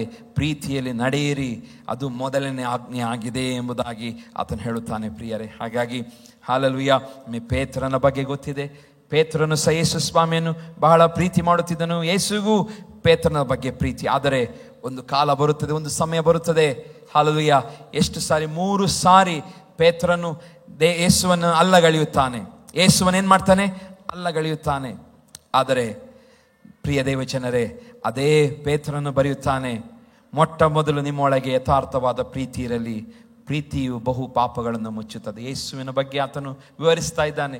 ನಾನು ತಪ್ಪು ಮಾಡಿದೆ, ಆದರೆ ಯೇಸುವಿನ ಪ್ರೀತಿ ಬಹು ಪಾಪಗಳನ್ನು ಮುಚ್ಚಿಬಿಟ್ಟಿತು ಎಂಬುದಾಗಿ. ಇವತ್ತು ಯೇಸುವಿನ ಪ್ರೀತಿ ನಿಮ್ಮಲ್ಲಿದ್ದರೆ ನಿಮ್ಮ ಪಾಪಗಳು, ಯೇಸು ನಿಮ್ಮ ಮೇಲೆ ಪ್ರೀತಿ ತೋರುತ್ತಿರುವುದಾದರೆ ನಿಮ್ಮ ಪಾಪಗಳು ಕ್ಷಮಿಸಲ್ಪಡುತ್ತದೆ. ಅದರೊಂದಿಗೆ ನೀವು ಯಥಾರ್ಥವಾಗಿ ನಿಮ್ಮೊಳಗೆ ಏನ್ ಮಾಡಿ? ಪ್ರೀತಿಯಲ್ಲಿರಿ ಎಂಬುದಾಗಿ ಪೇತ್ರನು ಹೇಳುತ್ತಾನೆ. ಪ್ರಿಯರೇ, ಹಾಗಾಗಿ ದೇವರನ್ನು ಪ್ರೀತಿಸುವವನು 5ನೇದಾಗಿ ಕೆಟ್ಟದನ್ನು ಏನು ಮಾಡ್ತಾನೆ? ಹಾಗೆ ಮಾಡುತ್ತಾನೆ. ಕೆಟ್ಟದ ಬಗ್ಗೆ ಆತನು ಯಾವಾಗಲೂ ಹಗೆಯನ್ನು ತೋರಿಸುವವನಾಗಿದ್ದಾನೆ. ಯೆಹೋವನನ್ನು ಪ್ರೀತಿಸುವವರೇ ಕೆಟ್ಟದನ್ನು ಹಾಗೆ ಮಾಡಿರಿ ಎಂಬುದಾಗಿ ಕೀರ್ತನೆ 97:10 ಓದುತ್ತೇವೆ. ದೇವರನ್ನು ಪ್ರೀತಿಸುವವರೇ ಕೆಟ್ಟತನವನ್ನು ಹಾಗೆ ಮಾಡಿರಿ. ಇವತ್ತು ಕೆಟ್ಟತನ ನಮ್ಮ ಜೀವಿತಗಳಲ್ಲಿ ಇರುವುದಾದರೆ ಅದರ ಅರ್ಥ ನಾವು ಏನು ಮಾಡ್ತಿಲ್ಲ, ಪೂರ್ಣ ಮನಸ್ಸಿನಿಂದ ಸ್ವಲ್ಪ ಪ್ರೀತಿ ಇರ್ಬೋದು, ಆದರೆ ಪೂರ್ಣ ಪ್ರೀತಿ ನಮ್ಮಲ್ಲಿ ದೇವರ ಮೇಲೆ ಇಲ್ಲ. ದೇವರ ಮೇಲೆ ಪ್ರೀತಿ ಇದ್ದರೆ ಆತನು ಕೆಟ್ಟತನವನ್ನು ಹಾಗೆ ಮಾಡುತ್ತಾನೆ ಎಂಬುದಾಗಿ ದೇವರ ವಾಕ್ಯದಲ್ಲಿ ಓದುತ್ತೇವೆ. ಈ ಕೆಟ್ಟತನದಿಂದ ಹೊರಗೆ ಬರುವುದು ಹೇಗೆ? ಪವಿತ್ರಾತ್ಮನನ್ನು ಅನುಸರಿಸಿ ನಾವು ನಡೆಯೋಣ. ಗಲಾತ್ಯ 5:16 ಓದ್ತೇವೆ, ನಾನು ಹೇಳುವುದೇನೆಂದರೆ ಪವಿತ್ರಾತ್ಮನ ಅನುಸರಿಸಿ ನಡೆದುಕೊಳ್ಳಿರಿ. ನಾನು ಹೇಳ್ತಾ ಇದ್ದೇನೆ, ಕೇಳಿರಿ. ಈ ನಿಮ್ಮ ಕೆಟ್ಟತನದಿಂದ ದೂರವಾಗಿರಬೇಕಾದರೆ ಯಾರನ್ನು ಅನುಸರಿಸಿ ನಡೀಬೇಕಂತ ಹೇಳ್ತಾ ಇದ್ದಾನೆ? ಪವಿತ್ರಾತ್ಮನ ಅನುಸರಿಸಿ ನಡೆಯಿರಿ. ಹಾಲೆಲೂಯಾ. ಪವಿತ್ರಾತ್ಮನ ಅನುಸರಿಸಿ ನಡೆಯಿರಿ. ಆಗ ನೀವು ಶರೀರ ಭಾವದ ಅಭಿಲಾಷೆಗಳನ್ನು ಎಷ್ಟು ಮಾತ್ರಕ್ಕೂ ನೆರವೇರಿಸುವುದಿಲ್ಲ. ಶರೀರ ಭಾವದ ಅಭಿಲಾಷೆಗಳನ್ನು ನೆರವೇರಿಸಲಿಕ್ಕೆ ಏನಾಗುವುದಿಲ್ಲ, ಸೈತಾನನು ಬಿಡುವುದಿಲ್ಲ. ಯಾಕೆಂದರೆ ನೀವು ಪವಿತ್ರಾತ್ಮನಿಗೆ ಒಳಗಾಗಿರ್ತೀರಿ. ಹಾಗಾಗಿ ಪ್ರಿಯ ದೇವ, ನಾನು ಇಲ್ಲಿಗೆ ಮುಗಿಸ್ತೇನೆ. ದೇವರನ್ನು ಪ್ರೀತಿಸುವವನು ಅಶುದ್ಧವಾದ ಪದಾರ್ಥಗಳನ್ನು ಸೇವಿಸಬಾರದು ಎಂಬುದಾಗಿ ದೇವರ ವಾಕ್ಯದಲ್ಲಿ ಓದುತ್ತೇವೆ. ಹಾಲೆಲೂಯಾ. ಅಶುದ್ಧವಾದ ಪದಾರ್ಥಗಳನ್ನು, ಯಾವುದು ಆಲ್ಕೋಹಾಲ್ ಆಗಿರ್ಬೋದು, ಯಾವುದು ನಮಗೆ ಅಮಲನ್ನು ತರುವಂಥ ಯಾವುದೇ ಸಂಗತಿಗಳಾಗಿರ್ಬೋದು, ವಿಷವಾಗಿರ್ಬೋದು, ಯಾವುದೇ ಆಗಿರ್ಬೋದು, ಇದ್ಯಾವುದನ್ನು ಅಶುದ್ಧವಾದ ಸಂಗತಿಗಳನ್ನು ಸೇವಿಸಬಾರದು ಎಂಬುದಾಗಿ ದೇವರ ವಾಕ್ಯದಲ್ಲಿ ಓದುತ್ತೇವೆ. ಹಾಲು ದಾನಿಯೇಲನ ಬಗ್ಗೆ ಓದುತ್ತೇವೆ. ಅರಸನು ದಾನಿಯೇಲಿಗೆ ಪ್ರಮೋಷನ್ ಅನ್ನು ಕೊಡುತ್ತಾನೆ. ಪ್ರಮೋಷನ್ ಅಂತ ಹೇಳಿದ್ರೆ ಅವನಿಗೆ ಪ್ರಮೋಷನ್ ತಿನ್ನೋದು, ಉಣ್ಣೋದರಲ್ಲಿ ಎಲ್ಲದರಲ್ಲೂ ಪ್ರಮೋಷನ್. ಹೀಗೆ ತಿನ್ನುವ ಉಣ್ಣುವುದರಲ್ಲಿ ಭೋಜನ ಪದಾರ್ಥಗಳನ್ನು 1ನೇ ಅಧ್ಯಾಯ 8ನೇ ವಚನದಲ್ಲಿ ಬರೆಯಲ್ಪಟ್ಟಿದೆ. ದಾನಿಯೇಲನು ತಾನು ರಾಜನ ಭೋಜನ ಪದಾರ್ಥಗಳನ್ನು ತಿಂದು ರಾಜನು ಕುಡಿಯುವ ದ್ರಾಕ್ಷಾರಸವನ್ನು ಕುಡಿದು ತನ್ನನ್ನು ಅಶುದ್ಧ ಮಾಡಿಕೊಳ್ಳಬಾರದೆಂದು ನಿಶ್ಚಯಿಸ್ತಾನೆ. ಯಾಕೆ? ಹಿಂದಿನ ವಾಕ್ಯಗಳು ಓದುವಾಗ ಗೊತ್ತಾಗ್ತದೆ. ಅವನಿಗೆ ರಾಜನ ಆಜ್ಞೆ ಬಂದಿರ್ತದೆ. ಏನಂತ ಹೇಳಿದರೆ, ರಾಜನು ಯಾವೆಲ್ಲ ಆಹಾರವನ್ನು ಸೇವಿಸ್ತಾ ಇದ್ದಾನೆ, ಯಾವೆಲ್ಲ ಥರದ ಅವಾಗೆಲ್ಲ ರಾಜನು ತಿನ್ನುವಂಥದ್ದೆಲ್ಲ ಸುಪೀರಿಯರ್ ಕ್ವಾಲಿಟಿ ಆಹಾರ, ಸುಪೀರಿಯರ್ ಕ್ವಾಲಿಟಿ ದ್ರಾಕ್ಷಾರಸವನ್ನೆಲ್ಲ ಕುಡಿತಾ ಇದ್ದರು. ಈಗ ರಾಜನಿಗೆ ಸಿಗುವಂಥದ್ದೇ ದಾನಿಯೇಲನಿಗೆ ಮತ್ತು ಇನ್ನು ಕುಳಿದವರಿಗೆ ಸಿಗುತ್ತದೆ ಎಂಬುದಾಗಿ ಗೊತ್ತಾದಾಗ ದಾನಿಯೇಲ ಏನ್ ಮಾಡ್ತಾನೆ ಗೊತ್ತಾ? ದಾನಿಯೇಲನು ದೇವ ಭಕ್ತನಾಗಿರ್ತಾನೆ. ಅವನು ಹೇಳ್ತಾನೆ, ಅವನು ಕಂಚುಕಿಯ ಅಧ್ಯಕ್ಷನಿಗೆ ಹೇಳ್ತಾನೆ, ನಾನು ಅಶುದ್ಧನಾಗಲಾರೆ, ಕ್ಷಮಿಸು ಎಂದು ವಿಜ್ಞಾಪಿಸಿದಾಗ, ಅಂದ್ರೆ ಅವನು ಹೇಳ್ತಾನೆ, ನಾನು ದ್ರಾಕ್ಷಾರಸವನ್ನು ಕುಡಿದು ನನ್ನನ್ನು ಅಶುದ್ಧ ಮಾಡಿಕೊಳ್ಳುವುದಿಲ್ಲ ಎಂಬ ಒಂದು ತೀರ್ಮಾನ ಮಾಡ್ತಾನೆ. ದೇವರನ್ನು ಪ್ರೀತಿಸುವವನು ಅಶುದ್ಧ ತನ್ನನ್ನು ತಾನು ಏನ್ ಮಾಡಿಕೊಳ್ಳುವುದಿಲ್ಲ, ಅಶುದ್ಧ ಮಾಡಿಕೊಳ್ಳುವುದಿಲ್ಲ. ದೇವರನ್ನು ಪ್ರೀತಿಸುವವನು ತನ್ನ ಶರೀರವನ್ನು ಅಶುದ್ಧ ಮಾಡಿಕೊಳ್ಳುವುದಿಲ್ಲ. ಅವನಿಗೆ ಹೈ ರಾಯಲ್ ಆದಂಥ ಊಟ ಭೋಜನಗಳು ಕುಡಿಲಿಕ್ಕೆ ಅವನಿಗೆ ಆ ದ್ರಾಕ್ಷಾರಸವು ಸಿಗುತ್ತಾ ಇದೆ. ಆದರೆ ಅದನ್ನು ಬೇಡ ಎಂಬುದಾಗಿ ಹೇಳ್ತಾ ಇದ್ದಾನೆ. ಯಾರು? ಒಬ್ಬ ದೇವ ಭಕ್ತನು. ಇವತ್ತು ನಾವು ದೇವ ಭಕ್ತರಾಗಿ ಇದನ್ನು ನೆನಪಿಟ್ಕೊಳ್ಬೇಕು. ದೇವರು ನಮಗೆ ಎಷ್ಟೇ ಹೈಫೈ, ಎಷ್ಟೇ ಕಾಸ್ಟ್ಲಿ, ಎಷ್ಟೇ ಶ್ರೀಮಂತರ ಮಧ್ಯೆ ರಾಜಕಾರಣಿ ಆಗಿರ್ಬೋದು, ಎಲ್ಲೇ ಹೋಗಿ ನಮಗೆ ಇಂಥ ಅಪರ್ಚುನಿಟಿ ಸಿಕ್ಕಿದರೆ ನಾವು ಹೇಳಬೇಕು, ನಾವು ದೇವ ಭಕ್ತರಾಗಿ ನಾನು ನನ್ನ ದೇಹವನ್ನು ಅಶುದ್ಧ ಮಾಡಿಕೊಳ್ಳಲಾರೆ. ದೇವರನ್ನು ಪ್ರೀತಿಸುವವನು ತನ್ನ ದೇಹವನ್ನು ಏನು ಮಾಡಿಕೊಳ್ಳುವುದಿಲ್ಲ, ಅಶುದ್ಧ ಮಾಡಿಕೊಳ್ಳುವುದಿಲ್ಲ. ನನ್ನ ಮಾತನ್ನು ಕೇಳುತ್ತಾ ಇದ್ದೀರಾ? ಹಲ್ಲೆಲೂಯಾ. ದೇವರನ್ನು ಪ್ರೀತಿಸುವವರು ತನ್ನ ದೇಹವನ್ನು ಏನು ಮಾಡಿಕೊಳ್ಳುವುದಿಲ್ಲ, ಅಶುದ್ಧ ಮಾಡಿಕೊಳ್ಳುವುದಿಲ್ಲ. ಹಲ್ಲೆಲೂಯಾ. ಮತ್ತು ದೇವರನ್ನು ಪ್ರೀತಿಸುವನು ದೇವರನ್ನೇ ಯಾವಾಗಲೂ ದೇವರು ಕೇಳುವುದನ್ನು ಕೊಡುತ್ತಾನೆ. ಹಲ್ಲೆಲೂಯಾ. ದೇವರನ್ನು ಪ್ರೀತಿಸುವವನು ದೇವರು ಕೇಳುವುದನ್ನು ಕೊಡುತ್ತಾನೆ. ಅಬ್ರಹಾಮನಿಗೆ ಮಗನನ್ನು ಕೇಳಿದಾಗ ಅಬ್ರಹಾಮನ್ ಏನ್ ಮಾಡ್ತಾನೆ? ತನ್ನ ಮಗನನ್ನೇ ಬಲಿ ಕೊಡ್ಲಿಕ್ಕೆ ಅವನು ಸಿದ್ಧನಾಗುತ್ತಾನೆ. ಇವತ್ತು ಮಗ ಕೇಳದಿದ್ರು ನಾವು ಸಮಯವನ್ನು ಕೊಡೋಣ ದೇವರಿಗಾಗಿ. ಹಲ್ಲೆಲೂಯಾ. ದೇವರ ಸೇವೆಗಾಗಿ ಒಂದು ವೇಳೆ ಹಣ ಕೊಡದಂತ ನಿಮ್ಮ ಸ್ಥಿತಿಗತಿ ನಿಮ್ಮಲ್ಲಿರುವುದಾದರೆ ಕೊಡಿರಿ. ಮಕ್ಕಳನ್ನು ಸೇವೆಗಾಗಿ ಕಳಿಸಿರಿ. ಇವತ್ತಿನ ದಿನಗಳಲ್ಲಿ ಸೇವಕರು ಬಹಳ ಕಡಿಮೆ ಇದ್ದಾರೆ. ನಾನು ಎಲ್ಲ ಸಭೆಯಲ್ಲಿರುವಂಥ ನಿಮಗೆ ಒಂದು ವೇಳೆ ಗಂಡು ಮಕ್ಕಳಿದ್ದರೆ ಮೊದಲು ಪ್ರಾರ್ಥನೆ ಮಾಡಿ ದೇವರ ಸೇವೆಗೆ ಒಪ್ಪಿಸಿಕೊಡಿರಿ. ಹಲ್ಲೆಲೂಯಾ. ನೀವು ಹಾಗೆ ಮಾಡೋದಾದರೆ ಸೇವಕರುಗಳು ಜಾಸ್ತಿ ಆದಾಗ ಹಲ್ಲೆಲೂಯಾ ಏನಾಗ್ತದೆ? ದೇವರ ಭರಣವು ಜಾಸ್ತಿ ಆಗ್ತದೆ. ದೇವ ಸುವಾರ್ತೆ ಎಲ್ಲ ಕಡೆ ಹರಡುತ್ತದೆ. ಯೇಸುವಿನ ಹೆಸರು ಭೂಲೋಕದ ಎಲ್ಲ ಕಡೆಗೆ ಗೊತ್ತಾಗುವ ತನಕ ಯೇಸು ಸ್ವಾಮಿ ಬರುವುದಿಲ್ಲ ಎಂಬುದಾಗಿ ದೇವರ ವಾಕ್ಯದಲ್ಲಿ ಓದುತ್ತೇವೆ. ದೇವರು ನಮ್ಮ ಎಲ್ಲ ಮುಖಾಂತರವಾಗಿ, ಸಭೆಯಲ್ಲಿರುವಂತಹ ಎಲ್ಲ ನಮ್ಮ ಮುಖಾಂತರವಾಗಿ ಸೇವೆಗಳಾದರೆ ಮಾತ್ರ ಹಲ್ಲೆಲೂಯಾ ಇಡೀ ಲೋಕವನ್ನು ನಾವು ತಲುಪಲಿಕ್ಕೆ ಸಾಧ್ಯ ಪ್ರಿಯರೇ. ಹಲ್ಲೆಲೂಯಾ. ನಾವೆಲ್ಲ ಒಬ್ಬರೇ ಹಿಡಿದು ಸೇವೆ ಮಾಡಲಿಕ್ಕೆ ಆಗುವುದಿಲ್ಲ, ಎಲ್ಲರೂ ಕೈ ಜೋಡಿಸಬೇಕು. ನಿಮ್ಮ ಮಕ್ಕಳನ್ನು ಸೇವೆಗಾಗಿ ನೀವು ತಯಾರು ಮಾಡಿರಿ. ನಿಮಗೆ ದೇವರ ಮಕ್ಕಳನ್ನು, ಇವತ್ತು ನಾವು ಬರೀ ಕೆಲಸವೆಂಬುದಾಗಿ ಇದ್ದೇವೆ. ನನ್ನ ಮಗನಿಗೆ ಒಳ್ಳೆ ಹೈಫೈ ಜಾಬ್ ಸಿಗಬೇಕು, ಒಳ್ಳೆ ಸಂಬಳ ಸಿಗಬೇಕು, ಒಂದು ಕ್ಷಣವೂ ಸಹ ಸೇವೆಗೆ ಕಳಿಸಬೇಕೆಂಬುದಾದಂಥ ಒಂದು ಯೋಚನೆಯೂ ಸಹ ನಾವು ಮಾಡಿರುವುದಿಲ್ಲ. ಪ್ರಿಯ ದೇವಜನ, ಇವತ್ತು ನನ್ನ ಮಾತನ್ನು ಕೇಳುತ್ತಿರುವಂಥ ಪ್ರಿಯ ಮಕ್ಕಳು ದೇವಜನರೇ, ಹಲ್ಲೆಲೂಯಾ, ಸೇವೆಗೆ ಮಕ್ಕಳನ್ನು ಕೊಡಿರಿ. ಅಬ್ರಹಾಮನು ಹಲ್ಲೆಲೂಯಾ ಬಲಿಯನ್ನು ಅರ್ಪಿಸಲಿಕ್ಕೆ ಕೇಳುವಾಗ ತನ್ನ ಒಬ್ಬನೇ ಮಗನು ಇಸಾಕನನ್ನು ಆತನು ಬಲಿ ಅರ್ಪಿಸಲು ಸಿದ್ಧನಾದನು. ದೇವರು ಕೇಳುವುದನ್ನು ಕೊಡಲು ನಾವು ಸಿದ್ಧವಾಗುವಾಗ ಹಲ್ಲೆಲೂಯಾ ಅದರ ಆಶೀರ್ವಾದ ಅಬ್ರಹಾಮನು ಆತನ ತಲೆಮಾರು. ಇವತ್ತು ಸಹ ನಮ್ಮ ಅಬ್ರಹಾಮನ ಆಶೀರ್ವಾದ, ಅವತ್ತು ಆತನು ಮಾಡಿದ ಒಳ್ಳೆಯ ಕೆಲಸಕ್ಕೆ ಆಶೀರ್ವಾದವನ್ನು ಇವತ್ತು ಸಹ ನಾವು ಕಾಣುತ್ತಾ ಇದ್ದೇವೆ. ಹಲ್ಲೆಲೂಯಾ. ದೇವರ ಸೇವೆಗೆ ಒಂದು ವೇಳೆ ನಿಮ್ಮ ಮಕ್ಕಳೇ ಅಲ್ಲ, ನೀವೇ ಸೇವೆಗೆ ಒಪ್ಪಿಸಿಕೊಡುತ್ತೀರಾ, ಸಂತೋಷ. ನಾವು ದೇವರ ಸೇವೆಗಾಗಿ ನಿಮ್ಮನ್ನು ನೀವೇ ಒಪ್ಪಿಸಿಕೊಡಿರಿ. ಹಲ್ಲೆಲೂಯಾ. ಸಹೋದರ, ನಿಮ್ಮನ್ನು ನೀವೇ ಸೇವೆಗಾಗಿ ಒಪ್ಪಿಸಿಕೊಡಿರಿ. ಯಾಕೆಂದರೆ ನಾವು ದೇವರನ್ನು ಪ್ರೀತಿಸುವವನು ದೇವರು ಕೇಳುವುದನ್ನೆಲ್ಲ ಕೊಡುತ್ತಾನೆ. ಹಲ್ಲೆಲೂಯಾ. ದೇವರನ್ನು ದೇವರು ಕೇಳುವುದನ್ನೆಲ್ಲ ದೇವರು ಕೊಡುವನಾಗಿದ್ದಾನೆ ಪ್ರಿಯರೇ. ಹಾಗಾಗಿ ಇವತ್ತು ನಾವು ಏನು ಮಾಡೋಣ, ಯಾವುದಕ್ಕೆ ಸಿದ್ಧರಾಗೋಣ? ದೇವರು ಒಂದು ವೇಳೆ ನಿಮ್ಮ ಮಗನನ್ನು ಕೇಳಿದರೆ, ನಿಮ್ಮನ್ನೇ ದೇವರು ಕೇಳಿದರೆ, ನಿನ್ನನ್ನು ಒಳ್ಳೆ ಕೆಲಸ ಮಾಡುತ್ತಿರ್ಬೋದು, ಒಳ್ಳೆ ಸಂಬಳ ಇರ್ಬೋದು, ಸೇವೆಗಾಗಿ ನಾನು ನಿನ್ನ ಕರೀತಿದ್ದೇನೆ ಎಂಬುದಾಗಿ ದೇವರು ನಿಮ್ಮ ಸಂಗಡ ಮಾತನಾಡಿದರೆ, ದಯಮಾಡಿ ಆ ಮಾತಿಗೆ, ಸ್ವರಕ್ಕೆ ಏನು ಕೊಡಿ? ಗೌರವವನ್ನು ಕೊಡಿ. ವಿಧೇಯರಾಗಿರಿ. ಹಲ್ಲೆಲೂಯಾ. ವಿಧೇಯರಾದರೆ ಅದರ ಆಶೀರ್ವಾದ ನೀವು ಕಾಣುತ್ತೀರಿ, ನಿಮ್ಮ ಕುಟುಂಬ ಎಲ್ಲರೂ ಕಾಣುತ್ತೀರಿ ಪ್ರಿಯರು. ಇವತ್ತು ನಾವು ಕ್ರಿಯೆಗಳ ಮೂಲಕ ತಪ್ಪುಗಳನ್ನು ಮಾಡುತ್ತಾ ಇದ್ದೇವೆ, ಮಾತಿನ ಮೂಲಕ ತಪ್ಪನ್ನು ಮಾಡುತ್ತಾ ಇದ್ದೇವೆ, ಯೋಚನೆ ಮೂಲಕ ಪಾಪವನ್ನು ಮಾಡುತ್ತಾ ಇದ್ದೇವೆ, ವರ್ತನೆಗಳ ಮೂಲಕ ತಪ್ಪುಗಳನ್ನು ಮಾಡುತ್ತಾ ಇದ್ದೇವೆ. ನಮ್ಮ ಉದ್ದೇಶಗಳು ಸರಿಯಿಲ್ಲದ ಉದ್ದೇಶಗಳ ಮೂಲಕ ನಾವು ಏನು ಮಾಡ್ತಾ ಇದ್ದೇವೆ? ತಪ್ಪುಗಳನ್ನು ಮಾಡುತ್ತಾ ಇದ್ದೇವೆ. ಕಾಣುವಂಥ ಹಲ್ಲೆಲೂಯಾ ತಪ್ಪುಗಳನ್ನು, ಕಾಣದಂಥ ತಪ್ಪುಗಳನ್ನು, ಹಲ್ಲೆಲೂಯಾ, ಹೀಗೆ ಹಲವು ರೀತಿಯ ತಪ್ಪುಗಳನ್ನು ನಾವು ಮಾಡುತ್ತಾ ಇದ್ದೇವೆ. ಪ್ರಿಯ ದೇವಜನ, ನಾವು ಇದನ್ನು ಬಹಳ ಜಾಗ್ರತೆಯಿಂದ ನಮ್ಮನ್ನು ನಾವೇ ಗಮನಿಸಿಕೊಂಡು ಜೀವಿಸಬೇಕೆಂಬುದಾಗಿ ದೇವರು ಬಯಸ್ತಾನೆ. ಒಂದು ಸಾರಿ ವಿಜ್ಞಾನಿಗಳು ಅಮೆರಿಕ ದೇಶದಲ್ಲಿ, ದಕ್ಷಿಣ ಅಮೆರಿಕದ ಸ್ಥಳೀಯ ಬುಡಕಟ್ಟು ಜನಾಂಗಗಳನ್ನು ಒಂದು ವಿಜ್ಞಾನಿಗಳು ಅಧ್ಯಯನ ಮಾಡಲಿಕ್ಕೆ ಪ್ರಾರಂಭ ಮಾಡ್ತಾರೆ. ಅದೊಂದು ಅಮೆರಿಕದ ಬುಡಕಟ್ಟು, ಕಾಡಿನಲ್ಲಿ ವಾಸ ಮಾಡುವಂಥ ಬುಡಕಟ್ಟು ಜನಾಂಗ. ಹೀಗೆ ವಿಜ್ಞಾನಿಗಳಿಗೆ ತಿಳಿಯ ಬಂತು, ಈ ಬುಡಕಟ್ಟು ಜನರು ಅವರಿಗೆ ವಯಸ್ಸಿಗಿಂತ ಬೇಗ ಸಾಯ್ತಾ ಇದ್ದಾರೆ ಎಂಬುದಾಗಿ ವಿಷಯ ಗೊತ್ತಾಗ್ತದೆ. ಹೀಗೆ ಈ ಸೈಂಟಿಸ್ಟ್ಗಳು ಆ ಬುಡಕಟ್ಟು ಜನಾಂಗಗಳ ಮಧ್ಯೆ ಹೋಗಿ ಅವರು ಒಂದು ಪರೀಕ್ಷೆ ಮಾಡಲಿಕ್ಕೆ ಸ್ಟಾರ್ಟ್ ಮಾಡ್ತಾರೆ, ಯಾಕೆ ಈ ಜನರು ವಯಸ್ಸಿಗಿಂತ ಬೇಗ ಸಾಯ್ತಾ ಇದ್ದಾರೆ ಎಂಬುದಾಗಿ. ಹೀಗೆ ಪರೀಕ್ಷೆ ಮಾಡುವಂಥ ಸಮಯದಲ್ಲಿ ಅವರಿಗೆ ಒಂದು ವಿಷಯ ತಿಳಿದು ಬಂತು. ಅವರ ಮನೆಯ ಗೋಡೆಗಳಲ್ಲಿ ಏನೋ ಕೆಲವು ಸಣ್ಣ ಕೀಟಗಳು ಅದೇನು ಮಾಡ್ತಾ ಇದೆ, ಇವರ ಲೈಫ್ ಸ್ಪ್ಯಾನನ್ನು ಕಡಿಮೆ ಮಾಡ್ತಿದೆ, ಅವರಿಗೆ ಅನಾರೋಗ್ಯವನ್ನು ತಂದು ಅದು ಇವರನ್ನು ಬೇಗ ಸಾಯುವ ಹಾಗೆ ಮಾಡ್ತಾ ಇದೆ ಎಂಬುದಾಗಿ ಸೈಂಟಿಸ್ಟ್ನವರು ಕಂಡುಹಿಡಿತಾರೆ.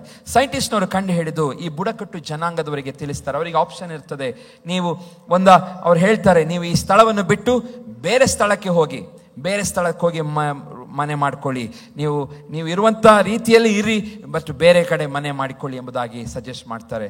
ಮತ್ತು ಇರುವಂಥದ್ದೆಲ್ಲವನ್ನು ಕೆಡವಿ ಸುಟ್ಟು ಹಾಕಿಬಿಡಿ, ಯಾಕೆಂದರೆ ಇರುವಂಥ ಈ ಮನೆಯಲ್ಲಿ ಇರುವಂಥ ಎಲ್ಲ ಆ ಬ್ಯಾಕ್ಟೀರಿಯಾಗಳು, ಅದೇನೋ ಸಣ್ಣ ರೀತಿಯ ಕೀಟಗಳು, ಅದು ನಿಮ್ಮ ಜೀವನ ಹಾಳು ಮಾಡ್ತದೆ, ಬದಲಾವಣೆಗೆ ಒಪ್ಪಿಕೊಳ್ಳಿ ಎಂಬುದಾಗಿ ಹೇಳುವಾಗ ಹಲ್ಲೆಲೂಯಾ, ಅವರು ಅಮೆರಿಕ ವಿಜ್ಞಾನಿಗಳಿಗೆ ಆಶ್ಚರ್ಯವಾಗುತ್ತದೆ. ಅವರು ಹೇಳ್ತಾರೆ, ನಾವು ಏನಿದ್ರೂ ಎಲ್ಲಿ ಹೋಗುವುದಿಲ್ಲ, ಇದ್ದಲ್ಲೇ ನಾವು ಇರುತ್ತೇವೆ ಎಂಬುದಾಗಿ. ಅವರಿಗೆ ಲೈಫ್ ಸ್ಪ್ಯಾನ್ ಇನ್ಕ್ರೀಸ್ ಮಾಡುವಂಥ ಎಲ್ಲ ಅವರಿಗೆ ಇದಿತ್ತು, ಆಪ್ಷನ್ ಇತ್ತು. ಆದರೆ ಅವರು ಆಯ್ಕೆ ಮಾಡಿಕೊಳ್ಳುತ್ತಾರೆ ಏನು? ಅದನ್ನು ಆಯ್ಕೆ ಮಾಡೋದಿಲ್ಲ. ನಾವು ಇಲ್ಲೇ ಇರ್ತೇವೆ, ನಾವು ಸತ್ರು ಪರವಾಗಿಲ್ಲ ಎಂಬುದಾಗಿ. ಇವತ್ತು ಎಷ್ಟೋ ಜನರು, ಎಷ್ಟೋ ವಿಶ್ವಾಸಿಗಳು, ಎಷ್ಟೋ ಕ್ರೈಸ್ತರು ಹೀಗೆ ಇದ್ದಾರೆ. ನಾವು ಇಲ್ಲೇ ಇರುತ್ತೇವೆ, ನಾವು ಹಾಳಾದರೂ ಪರವಾಗಿಲ್ಲ ಎಂಬುದಾದಂಥ ಯೋಚನೆಯಲ್ಲಿದ್ದಾರೆ ಆ ಬುಡಕಟ್ಟು ಜನಾಂಗ. ಅವರು ಅಂದು ಹಾಗೆ ಯೋಚನೆ ಮಾಡಿದರು. ನಾವು ಇಲ್ಲೇ ಇದ್ದು ಸತ್ರು ಪರವಾಗಿಲ್ಲ, ನಾವು ಈ ಸ್ಥಳವನ್ನು ಬದಲಾಯಿಸುವುದಿಲ್ಲ ಎಂಬುದಾಗಿ. ಇವತ್ತು ಪ್ರಿಯ ದೇವಚನರೇ, ಸ್ಥಳವನ್ನು ಬದಲಾಯಿಸಬೇಕಾಗಿ ಪರಿಸ್ಥಿತಿ ಬಂದರೆ, ನೀವು ಏನು ಕೆಲಸ ಮಾಡ್ತಿದ್ದೀರಿ, ಏನು ಮಾಡುತ್ತಾ ಇದ್ದೀರಿ, ಹಾಲೆಲೂಯ, ಎಲ್ಲಿದ್ದೀರಿ, ಯಾವ ವರ್ಕ್ ಮಾಡುತ್ತಾ ಇದ್ದೀರಿ, ಏನು ಮಾಡುತ್ತಾ ಇದ್ದೀರಿ, ಹಾಲೆಲೂಯ, ಒಂದು ವೇಳೆ ಬದಲಾಯಿಸಬೇಕಾಗಿ ಬಂದರೆ ಬದಲಾಯಿಸಿಕೊಳ್ಳಿರಿ. ಯಾಕೆಂದರೆ ನಿಮಗೆ ಇನ್ನೂ ಉತ್ತಮವಾದ ಸ್ಥಳವನ್ನು ದೇವರು ಇಟ್ಟಿದ್ದಾನೆ. ಹಾಲೆಲೂಯ, ಉತ್ತಮವಾದ ಸ್ಥಳವನ್ನು ಇಟ್ಟಿದ್ದಾನೆ. ಹಾಗಾಗಿ ದೇವರು ನಮ್ಮನ್ನು ಪ್ರೀತಿಸುತ್ತಾನೆ. ನಾವು ಸಹ ಆತನನ್ನು ಅದೇ ರೀತಿಯಾಗಿ ಪ್ರೀತಿಸಬೇಕು. ತನ್ನ ಒಬ್ಬನೇ ಮಗನ ದೇವರು ಈ ಲೋಕಕ್ಕೆ ಕಳಿಸಿಕೊಟ್ಟನು ನಮ್ಮನ್ನು ಪ್ರೀತಿಸುವ ನಿಮಿತ್ತವಾಗಿ. ಇವತ್ತು ಅಂಥ ಪ್ರೀತಿ ತೋರಿದ ದೇವರನ್ನು ನಾವೆಷ್ಟು ಪ್ರೀತಿಸ್ತಾ ಇದ್ದೇವೆ ಪ್ರಿಯರೇ. ಇವತ್ತು ನಾನು ಹೇಳಿದಂಥ ಹಾಲಲು ಎಲ್ಲ ಪಾಯಿಂಟ್ಸ್ಗಳನ್ನು ತಿರುವೊಂದು ಸಾರಿ ರಿಪೀಟ್ ಮಾಡ್ತೇನೆ. ನೀವು ಇಲ್ಲಿ ಕೂತ್ಕೊಂಡು ಯೋಚನೆ ಮಾಡಿರಿ, ನಿಮ್ಮ ಈ ಪರೀಕ್ಷೆಯಲ್ಲಿ ನೀವು ಪಾಸಾಗಿದ್ದೀರಾ ಎಂಬುದಾಗಿ. ದೇವರನ್ನು ಪ್ರೀತಿಸುವವನು ಅಶುದ್ಧ ಪದಾರ್ಥಗಳನ್ನು ಸೇವಿಸದೇ ಇರಬೇಕು, ಮತ್ತು ದೇವರನ್ನು ಪ್ರೀತಿಸುವವನು ಕೆಟ್ಟತನವನ್ನು ಹಾಗೆ ಮಾಡುತ್ತಾನೆ. ದೇವರನ್ನು ಪ್ರೀತಿಸುವವನು ದೇವರ ನಿಯಮವನ್ನು ಪಾಲಿಸುತ್ತಾನೆ. ದೇವರನ್ನು ಪ್ರೀತಿಸುವವನು ಯಾವಾಗಲೂ ದೇವರ ಮಾತಿಗೆ ವಿಧೇಯನಾಗುತ್ತಾನೆ. ದೇವರನ್ನು ಪ್ರೀತಿಸುವವನು ಯಾವಾಗಲೂ ದೇವರನ್ನು ಬಯಸುತ್ತಾನೆ. ದೇವರನ್ನು ಪ್ರೀತಿಸುವವನು ಲೋಕವನ್ನು ಪ್ರೀತಿಸಬಾರದು. ಇವತ್ತು ಇಷ್ಟು 7 ಸಂಗತಿಗಳಲ್ಲಿ ನಿಮ್ಮ ಪರೀಕ್ಷೆಯಲ್ಲಿ ನೀವೆಷ್ಟು ಜನ ಪಾಸಾಗಿದೆ ನಿಮಗೆ ನೀವು ಉತ್ತರ ಕೊಟ್ಕೊಳ್ಳಿ. ಹಲ್ಲೆಲೂಯಾ. ದೇವ ನಿಮ್ಮನ್ನು ಆಶೀರ್ವದಿಸಲಿ. ಮುಂದಿನ ಸಮಯದಲ್ಲಿ ನಾವು ಅನೌನ್ಸ್ಮೆಂಟ್ ಕೇಳಲಿಕ್ಕಿದ್ದೇವೆ.